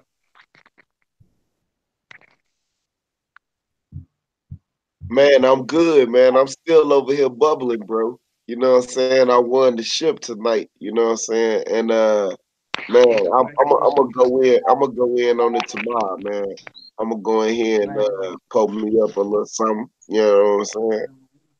Right on. Congratulations, my brother. Congratulations again, brother Rob. Thanks for serving our community. See, we don't see we don't compliment our brothers either. We really don't, and we appreciate that, brother Rob. Yeah, man. Yeah. I'm gonna save it for the stream, but all of the young men on my team at one point they was dropouts, bro, and people had Mm, gave up on them, man. You mm, know, these the kids that they said, "Oh man, he'll never make it." mm-hmm, I'm proving it every day, bro. mm-hmm, I'm proving it every day. The MVP for my team, fam. If I told you his story, man, hey, I had all y'all boo hoo crying right now. You know what I'm saying? mm, You know, what it is, Joe. You gotta look. These the three things. These the three things that motherfuckers don't want to give up, Joe. Time, money, and that little time, little extra. You know what make extraordinary? Extra than what's expected. And then you got to give some time, and you got to put your money where your mouth is. That's what it is, man. Excuse my voice one more time, man. I've no been problem. yelling. Yeah, I've been yelling for 2 hours. But at the end of the day, bro, that's what it gonna take. And then the people who think they know, that's the problem. You know what I'm saying? Sometimes people have really good ideas, right? A really good idea might not be profitable. A really good idea, it might not be time. It might not be the time for your good idea. Sometimes people just got to learn how to fall back, family, Mm-hmm, and let the people that's already doing the work, you know, join in with them. yes. Our master teachers then gave us what we need. We got everything we need except each other, fam. Mm, That's all we need. Each other, bro. Hey, I believe that if I gave DS1 this business idea that came across my email tonight, I felt like, fam, why not give it to him, man? You know what I mean? He ain't gonna have to do nothing but just, collect money off emails. That's the type of shit I be on, man. I just find a lick, tell everybody, you know what I'm saying? And we all eat, Joe. That's what it is. I'm everywhere, you know what I'm saying? Cause I'm still fired up. I'm trying to, what I'm saying, fine tune this thing. What I'm saying one more time, man. We just need to look for the greatness in one another and then highlight that. We so quick to point out our flaws, G. That's why we always talking about drama. Cause we want to talk about our flaws. That's what it is. The black woman ain't that. That's interesting. But it ain't gonna change the price of right. You know, I mean that's just what it is, Joe. Until strategizing, putting our man on where this money going and coming. Until we put our man, we could we could talk till the sun come up, Joe. But that's what we supposed to be talking about. You know, that's just me, fam. I got you. I I got you. feel good, and I keep going. I hear you. But Straight congrats. up, Joe. Yeah, but Hey, congratulations look, on the look. commitment. It's so it's so The brother's hard fading in and to out and very convince robotic. people that you got a good idea. You know what I'm saying? You might well go with Can't hear you, Rob. You're going in and out. He just fade. He just hung up, man. Something happened. He dropped off. Yeah, probably You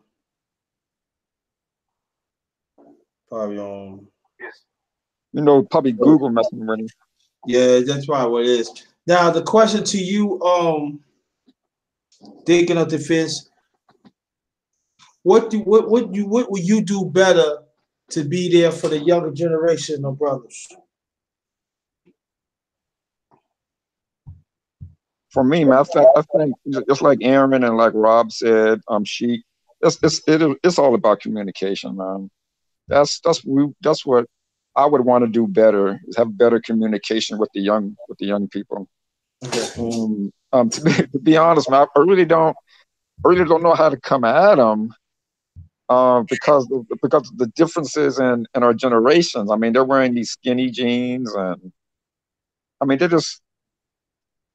different, man, from the way I came up. But yeah, I think communication is the key. I do need to sit down, with the youth, with young people, and ask them, how do they feel about themselves? Do they have self-esteem? Do they understand their greatness? Because I often wonder if they understand how great they really are, how great we are as a people.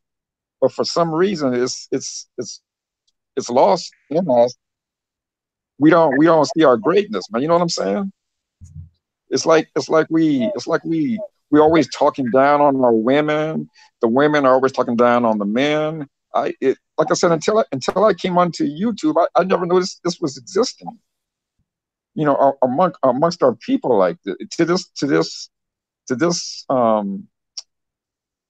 severely. You know what I'm saying? I never. It's hard for me to. I mean, it's just crazy to me, man. To be honest, it's Well, just crazy.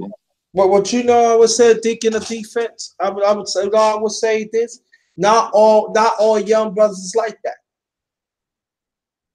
Right, no, right. But see, like the Grinch the other night, I viewed the Grinch one way, and then we had that panel, and I spoke with him, and I asked him some questions, like you said, communicating with him, and I asked him questions. I got a better understanding of what the brother's really about. You know what I'm saying? That brother is an intelligent young man.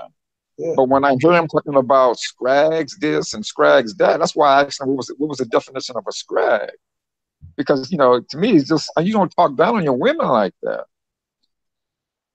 My generation, I know I never did that. I never talked down on black women like that.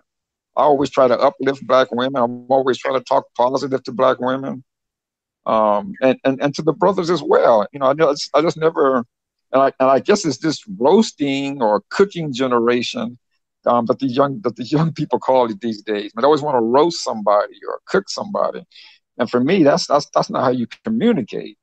Even if our ideals are different, we still should be able to talk and communicate, and then walk away, shake hands, and walk away without having to, be a bitch nigga this or a bitch that. You know what I'm saying? I hear. So Okay, so go ahead.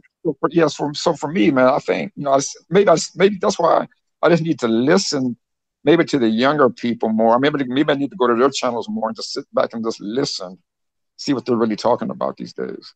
Well, I could tell you like this, brother. You ain't that far from me. You 55 and I be 53.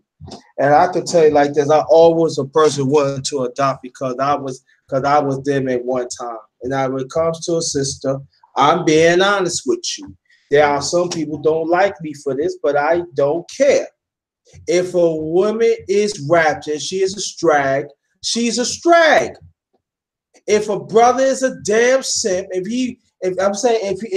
he worshiping righteousness, he's a simp. I'm sure I'm not gonna apologize for that for nobody. See, this is the problem is too. Sometimes we let our own, I'm not saying you, we let our own generation mindset to open up to adopt what's going on. Because at one time we want the older ones want to listen to us. And we set in our own damn ways. Sometimes young ones, they throw a hands up because like I said before, I was them. I know what it's like to be pushed over. I know what it's like. They're not trying to hear me. But I feel from my love for our people, and then one thing I learned from my late father, you have to learn to adopt with the times. My father had it hard back in 1927. But being a father, he was set in his own ways. But the one thing I learned from him is, I send the link to you, Dwayne, brother Dwayne, and I learned from that.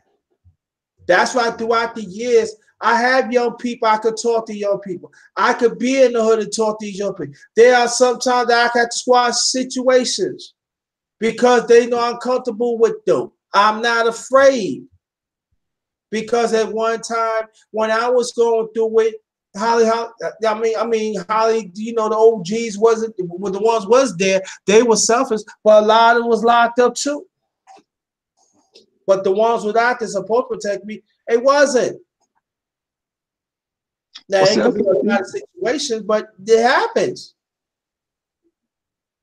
But see, JT, that's okay. We're coming from two different backgrounds. Now, me, like I said, when I'm coming up, my father was in the home. I call my father to this day and ask for advice from time to time. But it's hard for me to, and I hope this is not what you guys would call throwing the young generation away. But I talk to those that want to have a conversation. I really don't talk to the ones that are calling their women scrags and the women calling the brothers bitch niggas and all this. I don't try to speak to them. I want to speak to the ones that really want to hear what I got to say. And if you're coming at me like that, then I guess it's kind of hard for me to to get into the rhythm of wanting to get an understanding of where you're coming from. Okay. Because I mean, to me as a man, there should be nothing a woman could do that would make me go off on her and call her all out her name. It's just not. I guess I wasn't raised that way. I wasn't. All right, let me say this real quick. See, now this is where a lot of people in the older generation, what they don't understand when it comes to how and this is what JT is pretty much saying about how y'all have to adopt with the times, meaning y'all have to be able to understand that y'all are not living in the same society that y'all grew up in. Right. So the morals, values, and principles that was taught to y'all is no longer in effect. I'm not saying it's not effective, but it's no longer in effect. Y'all grew up in a time where love was being promoted. Hate is being promoted now. Jealousy, envy, greed, that is being promoted now in society. That's what's on the agenda. That's what these people keep pumping and pumping and pumping out the machine, out the propaganda machine. JT was talking about that yesterday with the square, talking about the television, the idiot box. Okay, but if I'm sorry, go ahead, brother. Go ahead. Yeah, so what I'm saying is, if y'all don't understand why, why we think a certain way is because y'all don't understand that we grew up in a time where certain things were promoted, and that's why a lot of us think that way. And what has to happen is we have to deconstruct that mindset. But what we need from y'all is to understand why the mindset exists. Because just like we have to do our history about y'all to understand why y'all were revolutionary minded and why we're not. See, y'all don't understand why we're not, but we understand why y'all were. So you Okay, see the disconnect? right. So since we're having this conversation, why aren't you guys that way? It's I just explained it because in y'all generation, like for example, for the most part, y'all grew up listening to love music, correct? Correct. What are we listening to? What were we listening to? I grew up in the 90s and I was born in 86. So you know what we was listening to? Drug dealer music. You see? So you see how that shapes and molds the mentality and how people behave. Mhm. You see? Look at what was on the agenda in society when y'all was growing up, and then look at when we grew up. Right, but I guess that's what my issue is, because I guess music, rap music, none of that stuff shaped me. I don't know if maybe because my father was there, but none of that shaped me to be something other than uh, No, I'm not saying I'm not no listen, I'm not saying that it shapes you. What I'm saying is that it what it does is it creates it basically it basically what's the word I'm looking for? It basically solidifies it reinforces what you're learning at home. So if your parents was they grew up in a time where certain things was promoted in society, they taught that to you. So you knew and understood certain morals, values, and principles. Plus, you was listening to those morals, values, and principles. You see the reinforcement? So now, and this is something I always say, we have to make certain things cool again. Like loving each other has to be True. cool again. True. That's not cool no more. You know what's cool now? To shit on each other, bro. Mm. This is what these kids are doing. Now, you know what was cool to people in my generation? Selling drugs, robbing each other. That was cool. It was cool for y'all to love each other. That's why y'all loved each other. Yep. They've taken the You love out the see? game, man. Right. With the That's all it is. deconstruction of the family, which started when? It's a Jim Crow effect, but at the same time, we still can't continue to blame it on Jim Crow. We have to learn to be men for our own families and our own communities. Oh, Hey, no. You right, know, right. And Whoa, I whoa, and whoa, whoa, whoa. Introduce yourself first, brother. hey, this Dwayne, you know what I'm saying? Dwayne Desire Pearson, aka Ghost. How y'all doing out here today? what's good, bro? All Oh right. man, nothing much but Salute, knowledge, nothing much but salute, knowledge. Dwayne. What's going on, brother? Nothing much, man. A lot of problems, but at the same time, I appreciate, I appreciate you letting me up on the panel, brother. So, I look at life like this, man. We all go through problems. I'm 32 years old. I have one daughter, my fiance and I, we lost three kids. We're going through something, and it's a lot of things that I don't understand as a young man. But what I continue to lean on is my brothers. I have a brother in the next room over from me, loves me to death, and when I'm wrong, he corrects me, and he corrects me out of love. And I'm a grown man, you know, I'm not afraid to say that I cry. You know, I had to cry, you know. To watch my brother cry, it's a hurting thing because I did not realize I was even hurting my brother. See, the thing about me is that I love, even more that God gave me, is I'm not good at lying. So why lie? Why lie about who you are?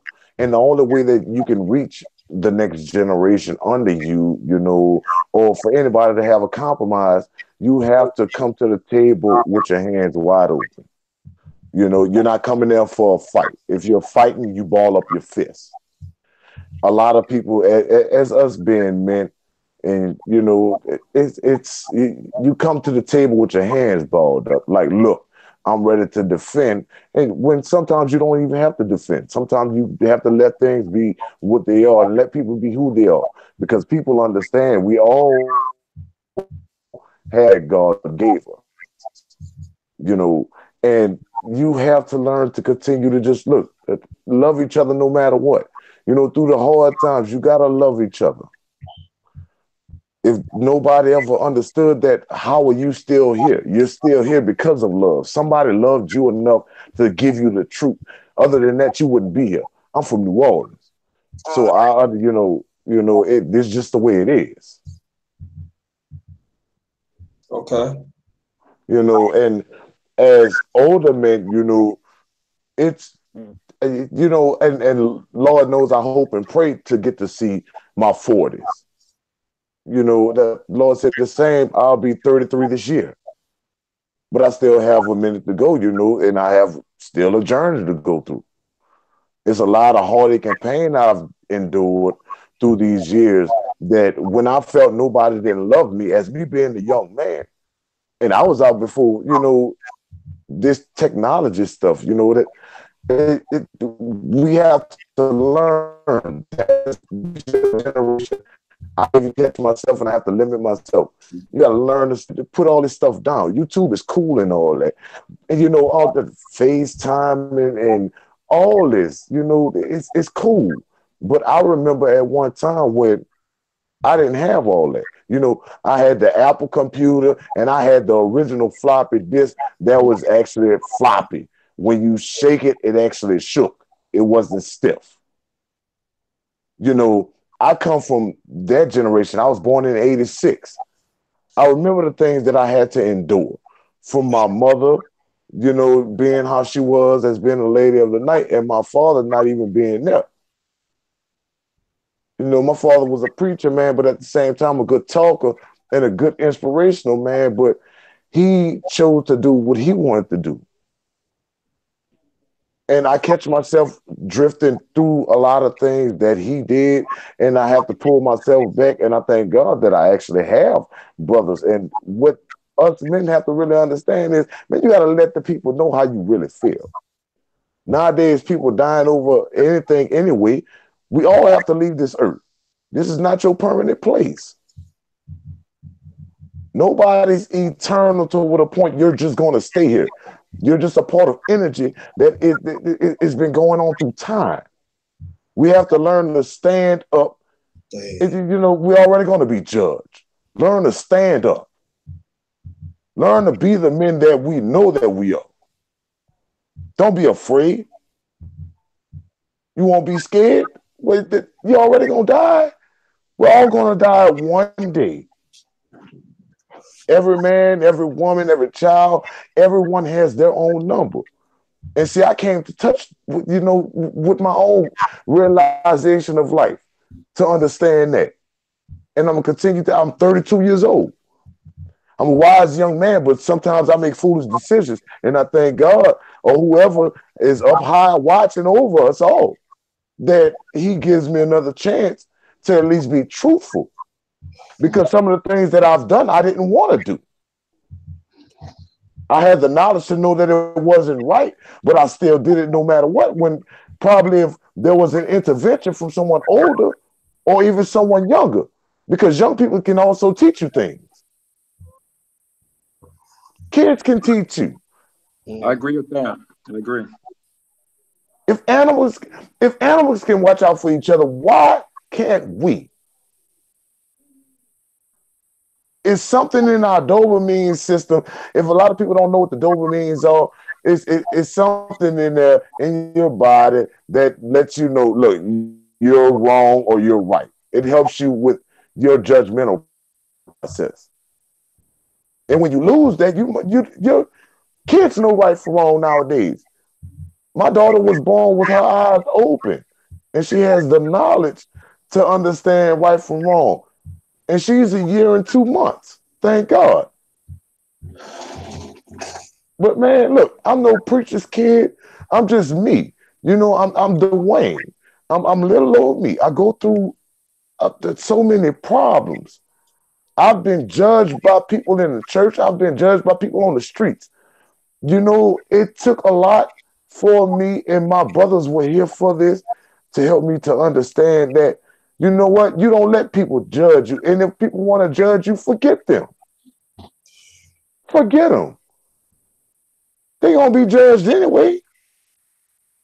There's no reason for you to sit there because the only thing you're going to do is you're going to drag yourself down, and then you're going to drag down the people that you love. And that comes from my self-experience. I wouldn't tell anybody anything, you know, if I didn't have knowledge to give. Mm-hmm. Self hurts self the most. And if we don't learn as men to take that self-hurt, whatever the hell we've been through our past, you've been through it. The past is gone. The only thing you can do is learn from it and move on from it to either be better or worse. And if you don't want to help the next person, don't do anything to try to tear them down. Don't say anything. Mumble to yourself if you want to. Because when you put that crutch on somebody or you give them that ammunition or with anybody else, because I know how people are getting groups together just talk about one person. That still amazes me. It amazes me how people older than me or talk about me rather than actually help me or try to understand me. It hurts me a lot. Yeah, that's why we having this. That's why we having this live. That's why I discovered this tonight to bridge the gap between the older generation and the young generation. That's what all it stands for is this, because I'm not trying to take over, but I had a lot to say on it, and I listened for a while, you know, and I pressed that. If anybody else listening, y'all press that like button, please, you know what I'm saying? Because it's worthwhile.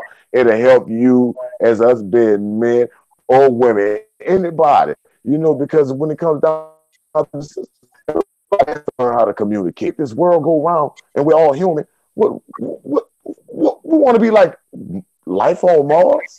Mm-hmm. You want to just excommunicate everybody, but then the next thing you know, there's nothing left. And nothing from nothing leaves nothing. No matter how much you try to place something that it will not stand. You know, I be thankful to God that I have my older brother, you know. We're not brothers by blood, but we're brothers just, to me, how he believes in God, I believe in God. You know, to me, that's good enough. You know what I'm saying? You my brother. And on top of that, he's a human nature. He's a black man. He's older than me, and he at least cares enough about me to tell me, excuse my language, but when I'm effing up,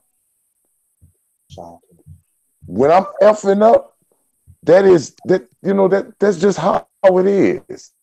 And it has to be like that. We have to learn to tell the truth to each other no matter what. Or Contreras. And nobody want to hold nobody down that's just on crutches every day. Nobody wants to see anybody hurt, but then nobody wants to tell anybody the truth. It won't happen like that. And there's a way to bridge a gap. Be truthful. Mm-hmm.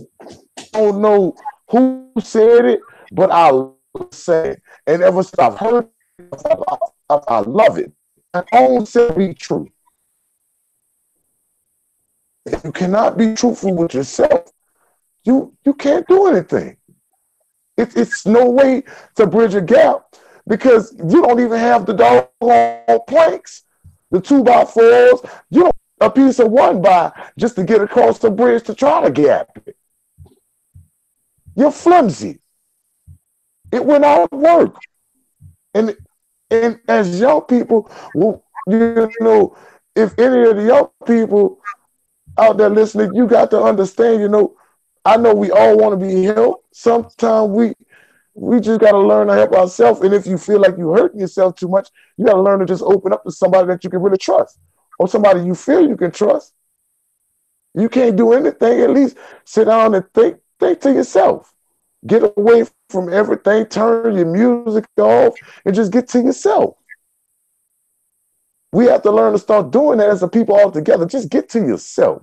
Sometimes everybody want to worry about everybody, but you won't take the time to be by yourself, to just listen. Listen. Actually sit there and listen. Talk and it's cool, just like I'm doing now.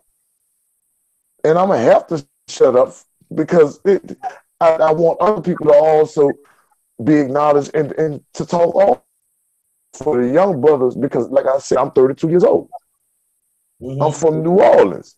You know what I'm saying? I've lived the gritty, the nasty side of life.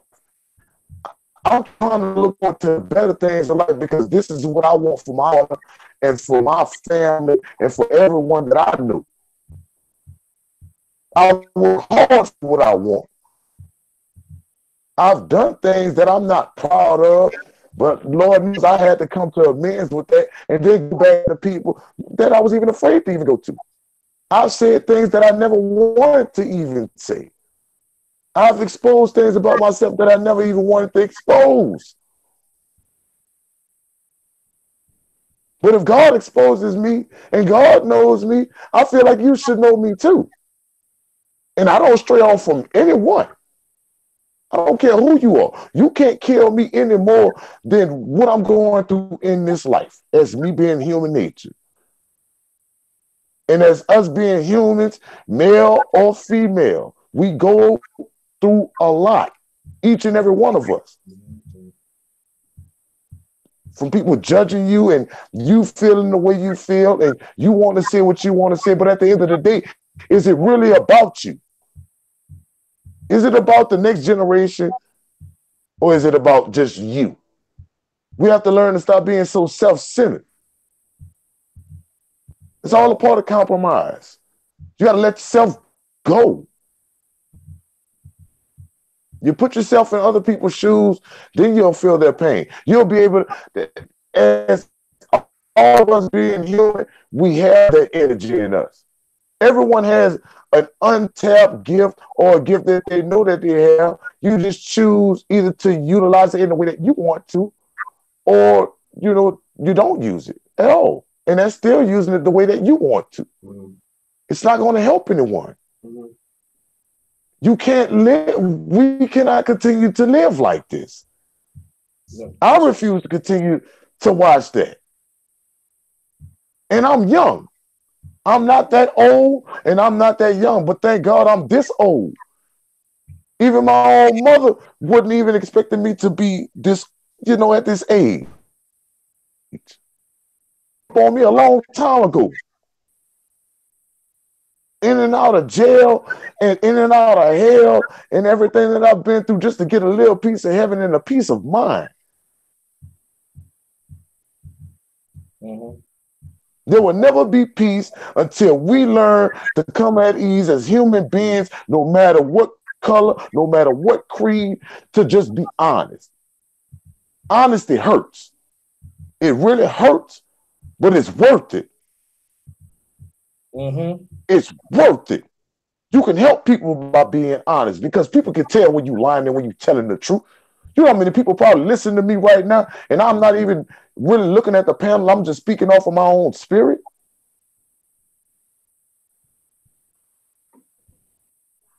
I'm giving what God gave me, and that's a voice. And if nobody likes my voice, it's simple just to tell me, be quiet, hush up, even shut up. I don't care if you tell me to shut the hell up. I have this thing in me. I'm going to speak the truth. I've been through legal trouble and all this.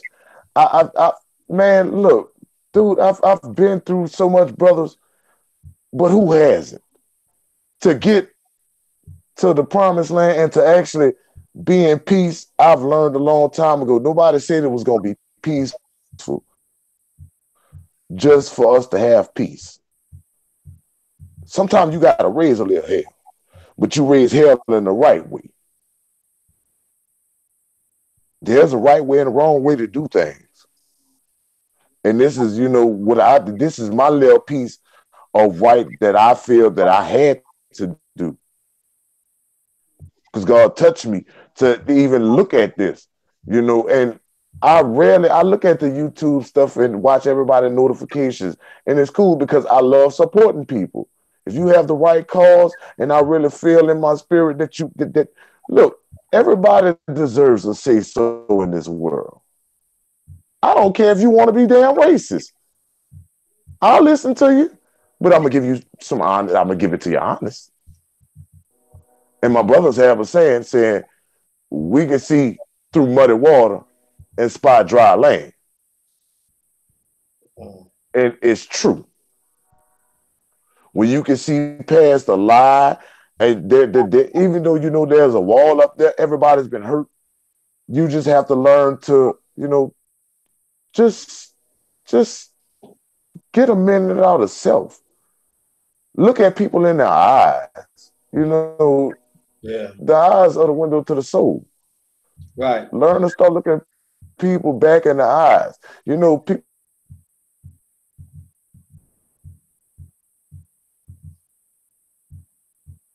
My grandmother got to see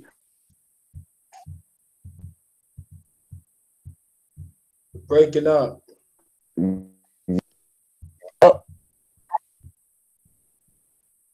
Breaking up.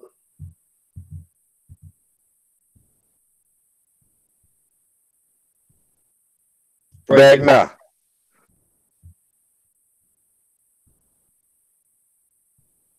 Still can't hear you. Well, look, relinquish the panel to somebody else. But brothers, I love y'all, and I do appreciate y'all letting me come on the panel saying what I have to say, as me being a young brother. And if anything needs to be said, I'll be here listening. Okay, you can still be here. No problem. Yeah, I'm still listening. Okay, but my thing is tonight that for a long time that when it becomes us as brothers, it's always something else. And we had to get back to talk to us as men, especially us as black men. We just can't. We gotta stop switching the subject because I noticed that too. There are some young ones. Our younger brothers don't like that either. True. That's true. They don't like it. They don't like it. Even older brothers too. Do you know what that is? Look, I'm gonna tell you what I've learned from experience. If you can hear me, look, check this out. What I've learned is through a history over time as us.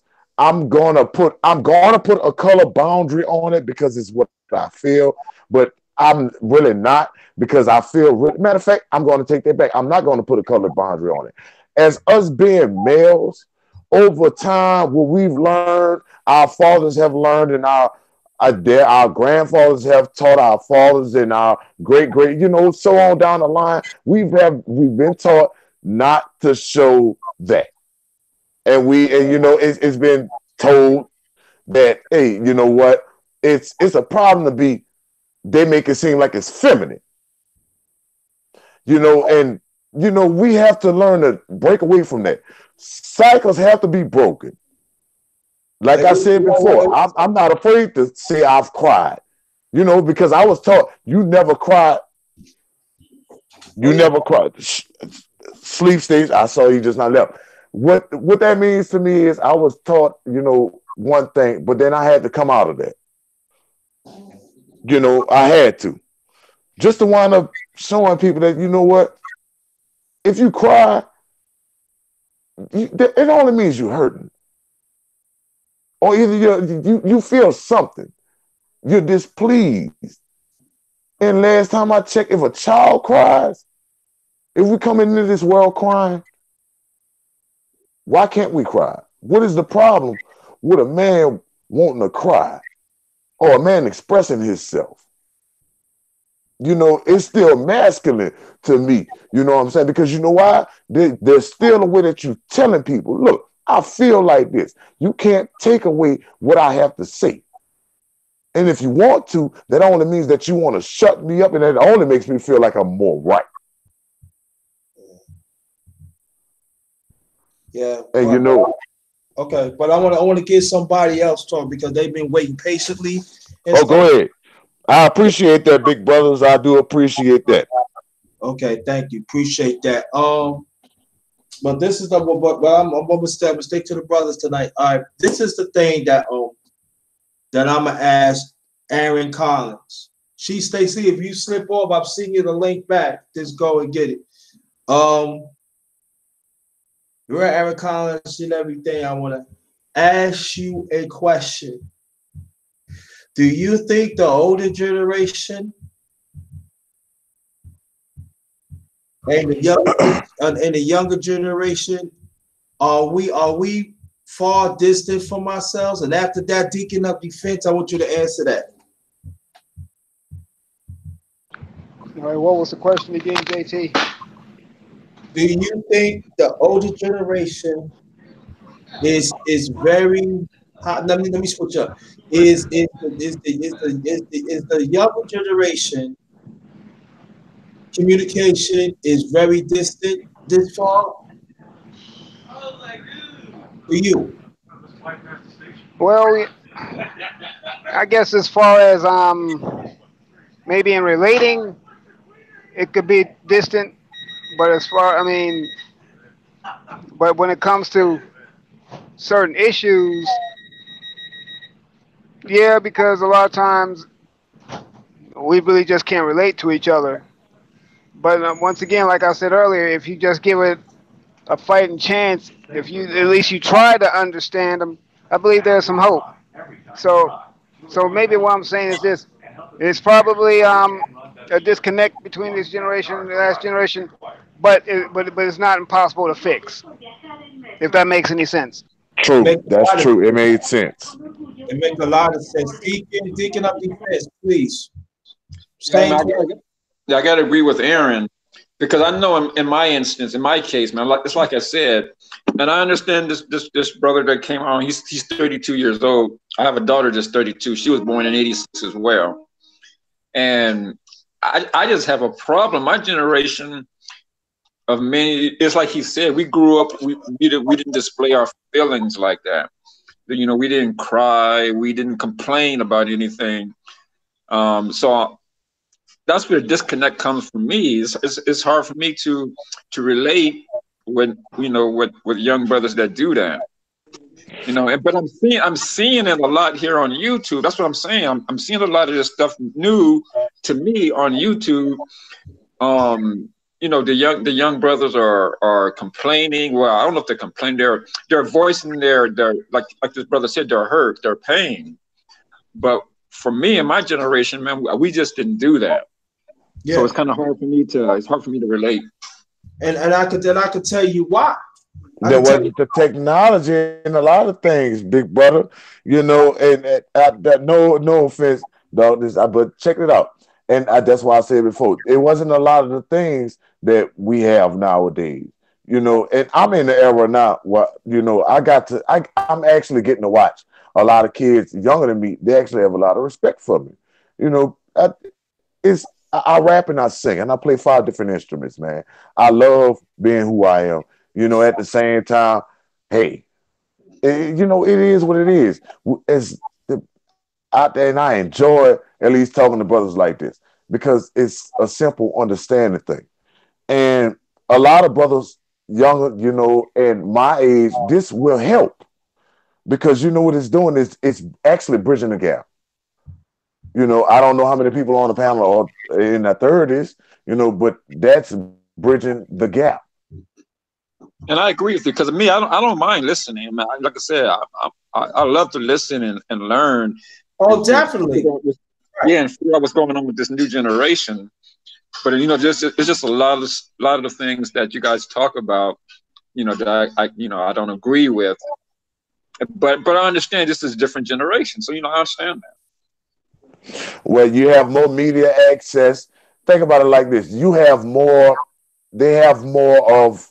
Well, I'm gonna say we have more of broad horizon on so many different sites. We have the internet going now. We have cell phones. Cell phones went from being beepers to two ways to next thing you know, you walking talking people instead of it from a regular rotary dial, which you wasn't able to afford. Now it's so much stuff going on now. So you have to think about it. It's going to take a long time to actually reach that person because there's so much that can actually catch that attention span. And as you know, Hey, human Brother Wayne, nature, don't our attention span don't really go like that. And if you're younger than somebody, you're not going to hold their attention span. Yeah. All right, go ahead, No, Yeah, Eric. I get it, but I was gonna say to Wayne, don't forget about the One at church. a time. One at a time. One at a time. Let Eric Collins go first. all right. I was just telling Wayne, Brother Wayne here, don't forget about the chirp. We had the chirp device too. Remember that? Yeah. Yeah, I remember. Are you here? Yeah. Now, the thing. All right, that's cool. I think the thing about what the brother was talking with Deacon of Defense, and like I said, I was part of. I was in that generation too. That at that time that we didn't have no safety nets to really express ourselves, and I think that. Well, I said for me, I see quite a few of our people towards men has died of diabetes, heart attacks, and things, that was a somewhat of stress. I even mentioned it myself. I think the real Aaron Collins, you heard it too. I almost died of stress at the end of 2017. So I understood as me being in my 50s, I want to be here a little longer. And then wherever it is in my mind, I got to make sure to talk that out constructively. That means that there's certain things that is happening in our community that I know is happening, that is really happening. I have the right to speak it up because I'm thinking that's a bigger picture, especially if it has affected my existence. And I feel that there are brothers that is younger that sometimes we don't understand. They say a certain different language. We get mad at that instead of we understand that we gotta take a step back. See, I'm willing to take a step back. It doesn't change me because there are some ones in the younger generation, they just not going to get it. I'm not talking about them, but the ones out there that are getting it, but they need our counsel and stuff. These are the ones that we need to reinforce. And so for me, and at the same time too, we have to. And this is the thing that when I talk to like younger brothers or even brothers of hope, I know I got to work on this anyway too. We got to stop being long-winded. We got to stop putting out certain beliefs. This is the need you're supposed to do. No, no, no. Every brother thinks different. We are diverse people, so we have diverse thinking. But my thing is always this: one flag, one people, one flag. And I'm not going to apologize for fighting for that.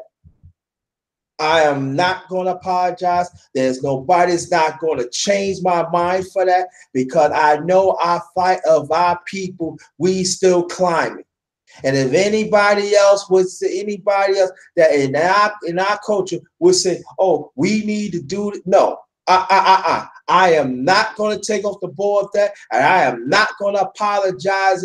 Us as black men, we need to advocate for ourselves. I am not going to be apologetic for that. So, if any man that thinks the contrary and stuff, the misman's talk or whatever man's talk I have in the future is not for you. It is not for you. We are talking about men. Yes, we do talk about men, but I'm talking about us as black men because I'm talking about of the man pole, we last. So I am going to say, us as black men, we need to advocate ourselves. We need to pay attention to our issues, because the right black woman want us to do the same. They want us to be leaders. They want us to be great providers, nourishing and everything else. And I am not, again, I am not going to apologize for that. I'm not. That's real. I appreciate that. Thank you. Somebody said it. Thank you. I'm not going to apologize for that, because I be hearing certain men be told, oh, we need to think about, no. They want to think about others. There's nothing wrong with that. That's it. But I'm thinking about us as black men, because our men is dying. They are dying slowly.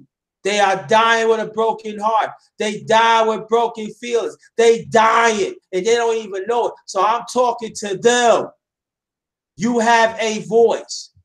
And anybody on YouTube or social media listener, you have a voice over here. Just be respectable. But you have a voice here. And sisters have to understand that. Other brothers have to understand that. Brothers in our own, in my generation, we have to reach out for them. Wherever person vendettas what we have, we got to put that on aside. We got to reach out for them and let them know if they do so wrong, put them on. Like I said almost 2 hours ago.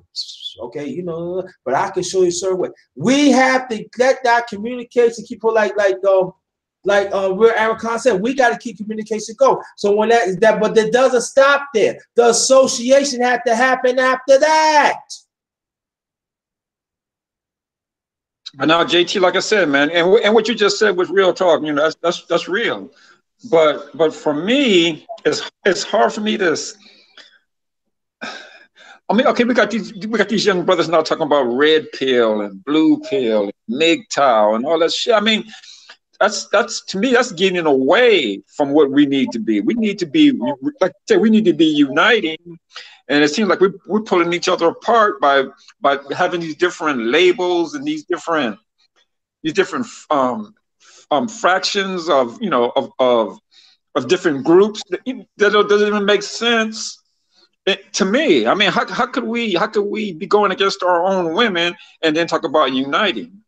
We have to get ourselves together as black men before we can even begin to talk about uniting. See, again, you missing my point.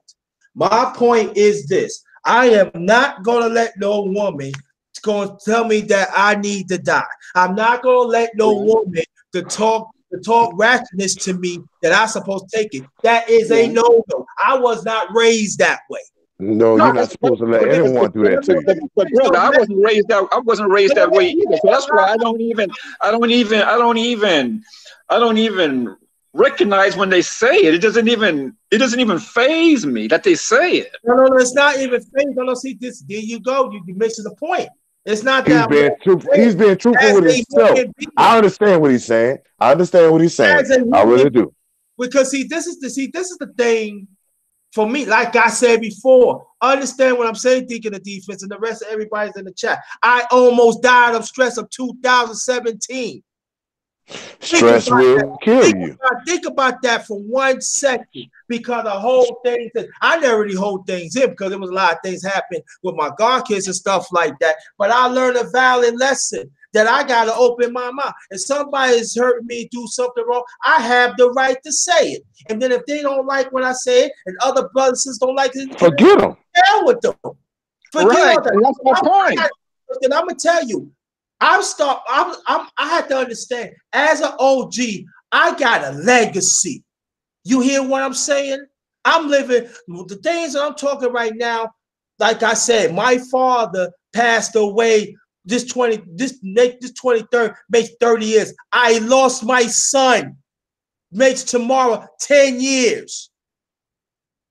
You hear what I'm saying? So trust and believe. I get what you're saying. But I don't want to, I'm not ready to go. I'm not ready to leave. I'm going to fight. But at the same time, us as brothers, we have to understand that there's nothing wrong to correct a person that is wrong. There's nothing wrong with that. We JT, got no, I'm not saying anything wrong with that, brother. Okay, check this out. My wife died. My wife died in 2015. my My condolences. condolences. My I- condolences to you, man. My condolences, Deacon. So yeah, thank you. So like I said, I know hurt, I know pain. But what I did is, like I said, I still have my father around. So maybe that's the difference. I don't know. But so I call him and I talk to him. I don't get on YouTube and be talking about scrags and women this and women, like you said, women. It doesn't matter what they do. So for Your me, I father must. Your don't father even must hear be a that. wise man. Let him finish, Dwayne. Let him finish. Thank you. Go ahead. Yeah, so so I don't even hear that. I don't even hear that conversation from these females when they be talking that crap. Like I used to mod for Cynthia G, and I listen to Cynthia G, but that shit don't even faze me.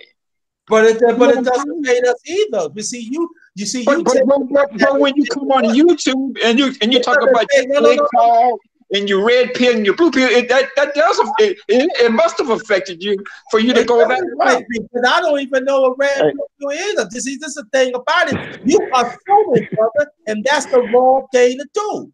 I'm I'm just saying like this as a black man.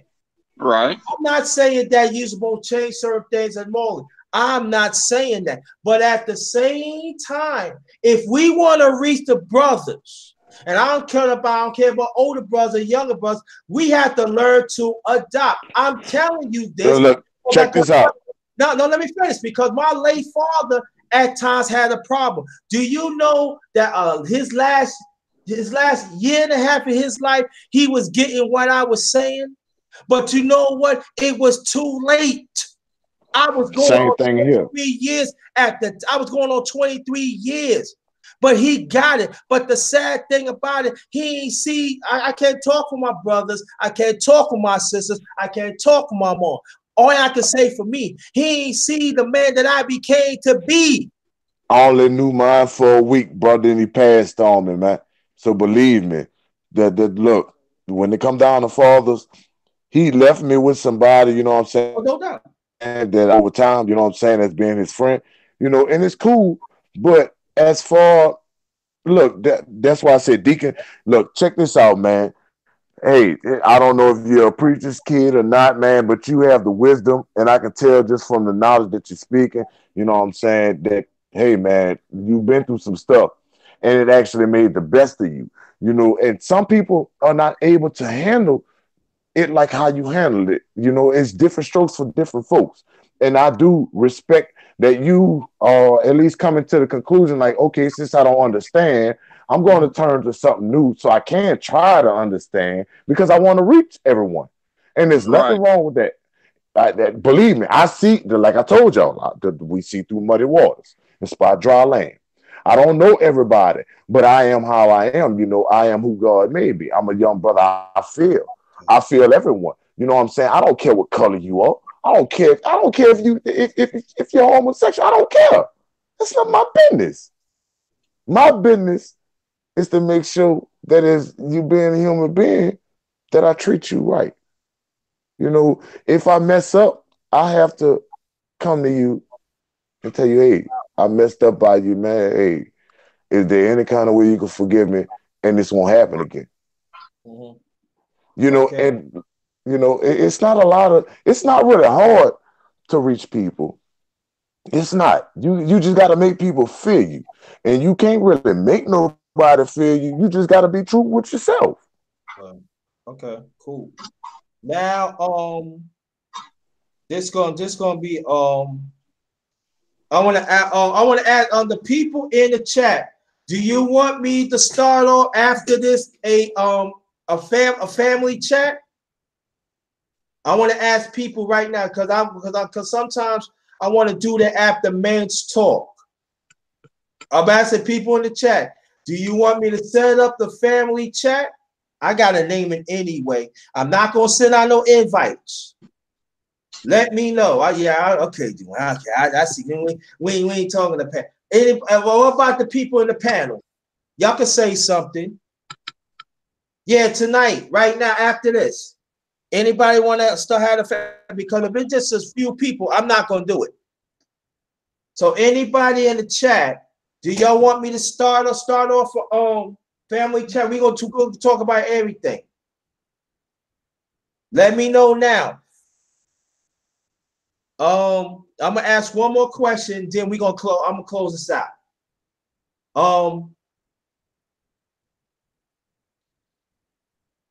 And again, Deacon of Defense, our condolences to your family.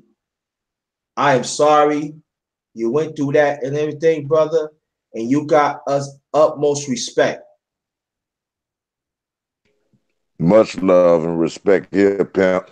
You know what I'm saying? That, hey, take a big man there, bro. Believe that. Yeah, I Yeah. appreciate it, guys. Appreciate it. Thank you. Okay.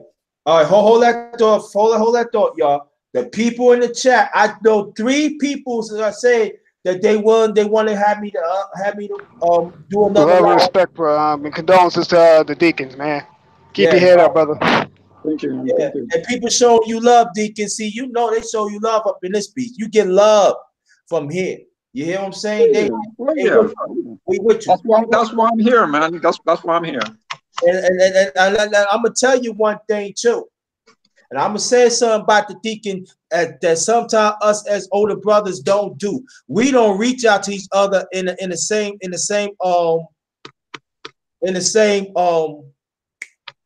generation too. He invite me to his panel. He said, brother, I like how you talk when you speak. At first, I didn't want to speak because I don't like to be mixing up with some people in there. You know what I mean? Because I'm very, very picky. But that brother opened his thing. He said, I want you to come here. I want people to hear from you. And then after that, it was all gravy. We got to do more of that. Like I said again, the men's panel, and y'all right there, and you know, Aaron Collins, the real Aaron Collins, and even you know, this is about your 4th time you've been a man. Did I tell any man to come on the platform, right? Did I invite all men? Yes, you did. Yes, sir. Okay, I put it right there. I said it again. If you want it, if you feel you're not advocating, this is the channel Friday night to come. I put it out there. I put out there, especially black men. Appreciate that, big brother. Appreciate that, Because I'm letting you know right now. Do not cry to me. Do not cry to other people. Oh, Underrated didn't invite me. I'm putting it out there again. Cause I went back on my word. Usually I don't go back on my word. But I know it's very essential because we don't have talks like this. The media is not going to reach out for talks like this. Now, I know there are some men's talk out there, not going to lie to you. They do, but they talk to other men all the time. Mine's, I open it up. I don't play no favorites. So, men, if you want to come, Joy, I'm just saying, respect me. Respect my channel. Respect the people who's on the panel and respect each other and respect my chat and respect my existence. That's all I'm asking. You violate one of those, you got to go. Because I'm not having that. I work too hard. And especially the people who are Mars and stuff, and even the ones coming to the chat, they have to take out their busy time to listen to me. So I cherish that. Even the people come on the platform, I cherish that because they didn't have to, but they want to do it because they want to hear that they want to bring their piece into the community. And I'm saying all this, the people outside listening, you better respect that. Because what I said, I get them out. And I get them out. Okay? Again, the people in the chat, if y'all want me to start another live after this, it's got to be more than 4 people. It's got to be more than 4 people. Now, what about Deacon of Defense? Are you willing to come back, brother? After I set it up, Dwayne already said yes. So Dwayne, you don't have to say nothing. What about the real Aaron Collins? I'm willing to come back. For sure. You willing? I can't For hear sure, you. brother. All Yes, right, sir. all right. That's that. All right, that's 5. That's 7. I need a few more from the chat. Yeah, Dwayne, you said yes already, brother. I got you, brother. I'm gonna come back. I know you do. I think you got a delay on my end. Now, your best friend Deacon of Defense. Oh, this Saturday. Okay, I know you're gonna put yourself in. Always You really want to start, come back, man, huh? always start, always want to be into everything. Why you never just say it? I will set it up. But I'm saying, that fellas, people in the chat, it's gonna take me a little time because I gotta find a title for this. But like I'm letting you know right now, again, I am not going to send no invite. So I'm just gonna set it up. Watch out for it. Call it family time, big brother. Just call it the family time. No, I don't want to. That's too old. That's too old. That's too old. You're trying to add 10 more years, brother. Come on, now stop playing. Just try to help. You sound like Old Man River, man. Come on now.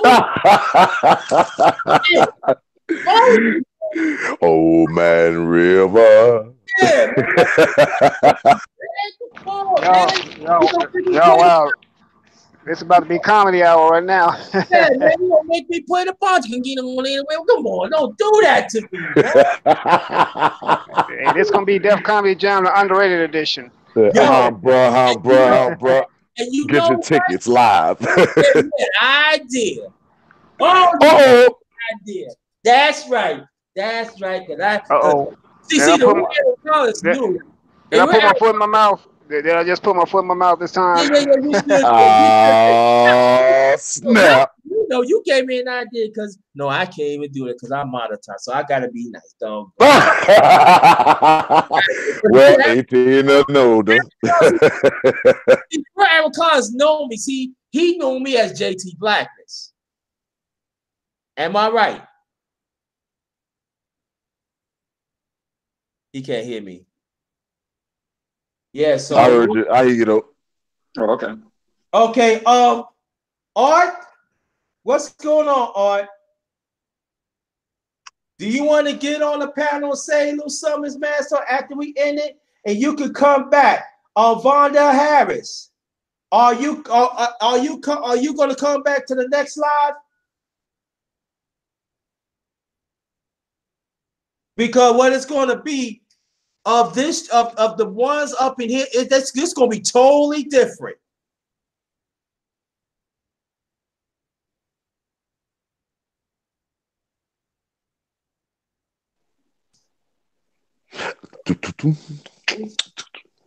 Okay, Art. Matter of fact, I gotta get Art on here. Art, get on here, and you can come back because we gonna have some fun tonight. Oh, snap on a Friday night. Yeah, it's Friday night. May as well go out and relax. Yeah, but like I Might said, as well. But like I said, brothers and sisters, give me some time to set it up, okay? Just give me some time. I gotta set this thing. I gotta get up and not. Oh, I know a title for this one. Yeah, okay. Oh, yeah, I want you to get up, and then the ones let's see the last one. I did sports and politics. We stayed for like 7 hours, and at the end was epic. Not gonna tell you what it is.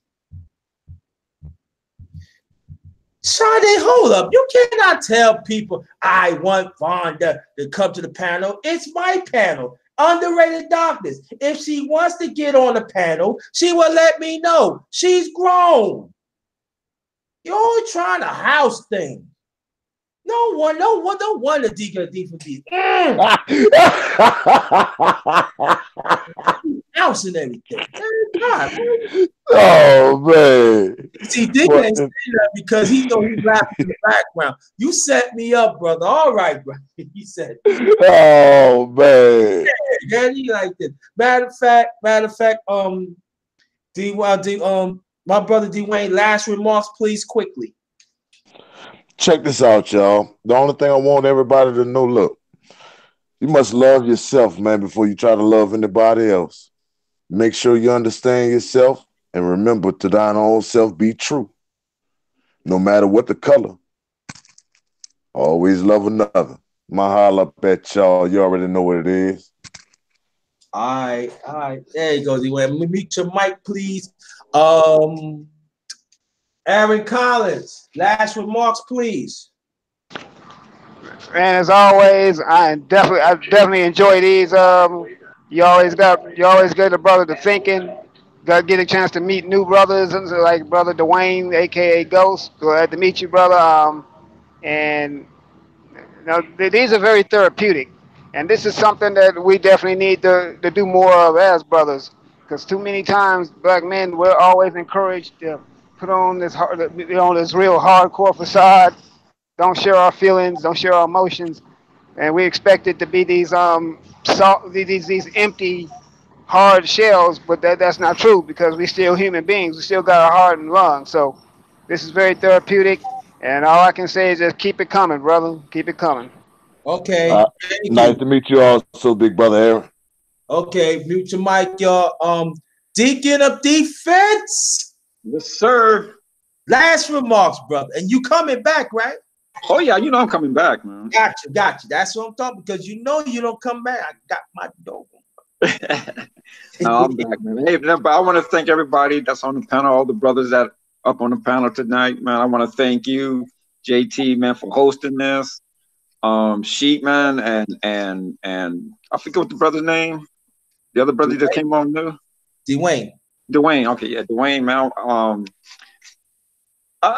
It's no disrespect, man. I really respect you, young brothers, man. I really do, because like you said, we was once you, and you will be us. So it's no disrespect, man. I'm just trying to really get an understanding of this new generation. Okay, So now. peace, man. No Peace. problem, big brother. Nice to Okay. meet you also. Yeah. And mute your mic. Now, family, understand this too. You know how sometimes there are some, you know how they want to have the updates and stuff like that. They just push it out there. So if it's happening like for a few minutes, give it a little time. Usually mine's be go a few minutes. So just wait for it. I will set it up. So again, it's not going to be, I'm not going to send no invites to this. I want people to let me see. God damn. Okay, the one that hear me while I'm talking in the chat, press 1 right now. And Art, I'm going to invite you to the next panel when I set it up in a few minutes. So be ready. Get on. That's what I be saying too. All right. So rest for sure, family.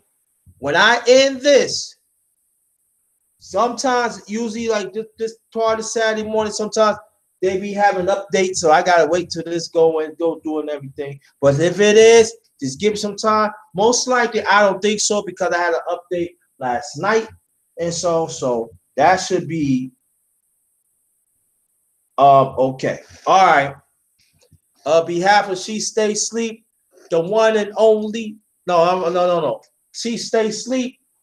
The spoken word, the spoken truth of our community, the deacon of defense in our community, D-Wayne, the music man in our community. Oh, She Stay Sleep came back. All right. The real Aaron Collins came back. She Stay Sleep. Last remarks, please. I'm going to start another live after this, too.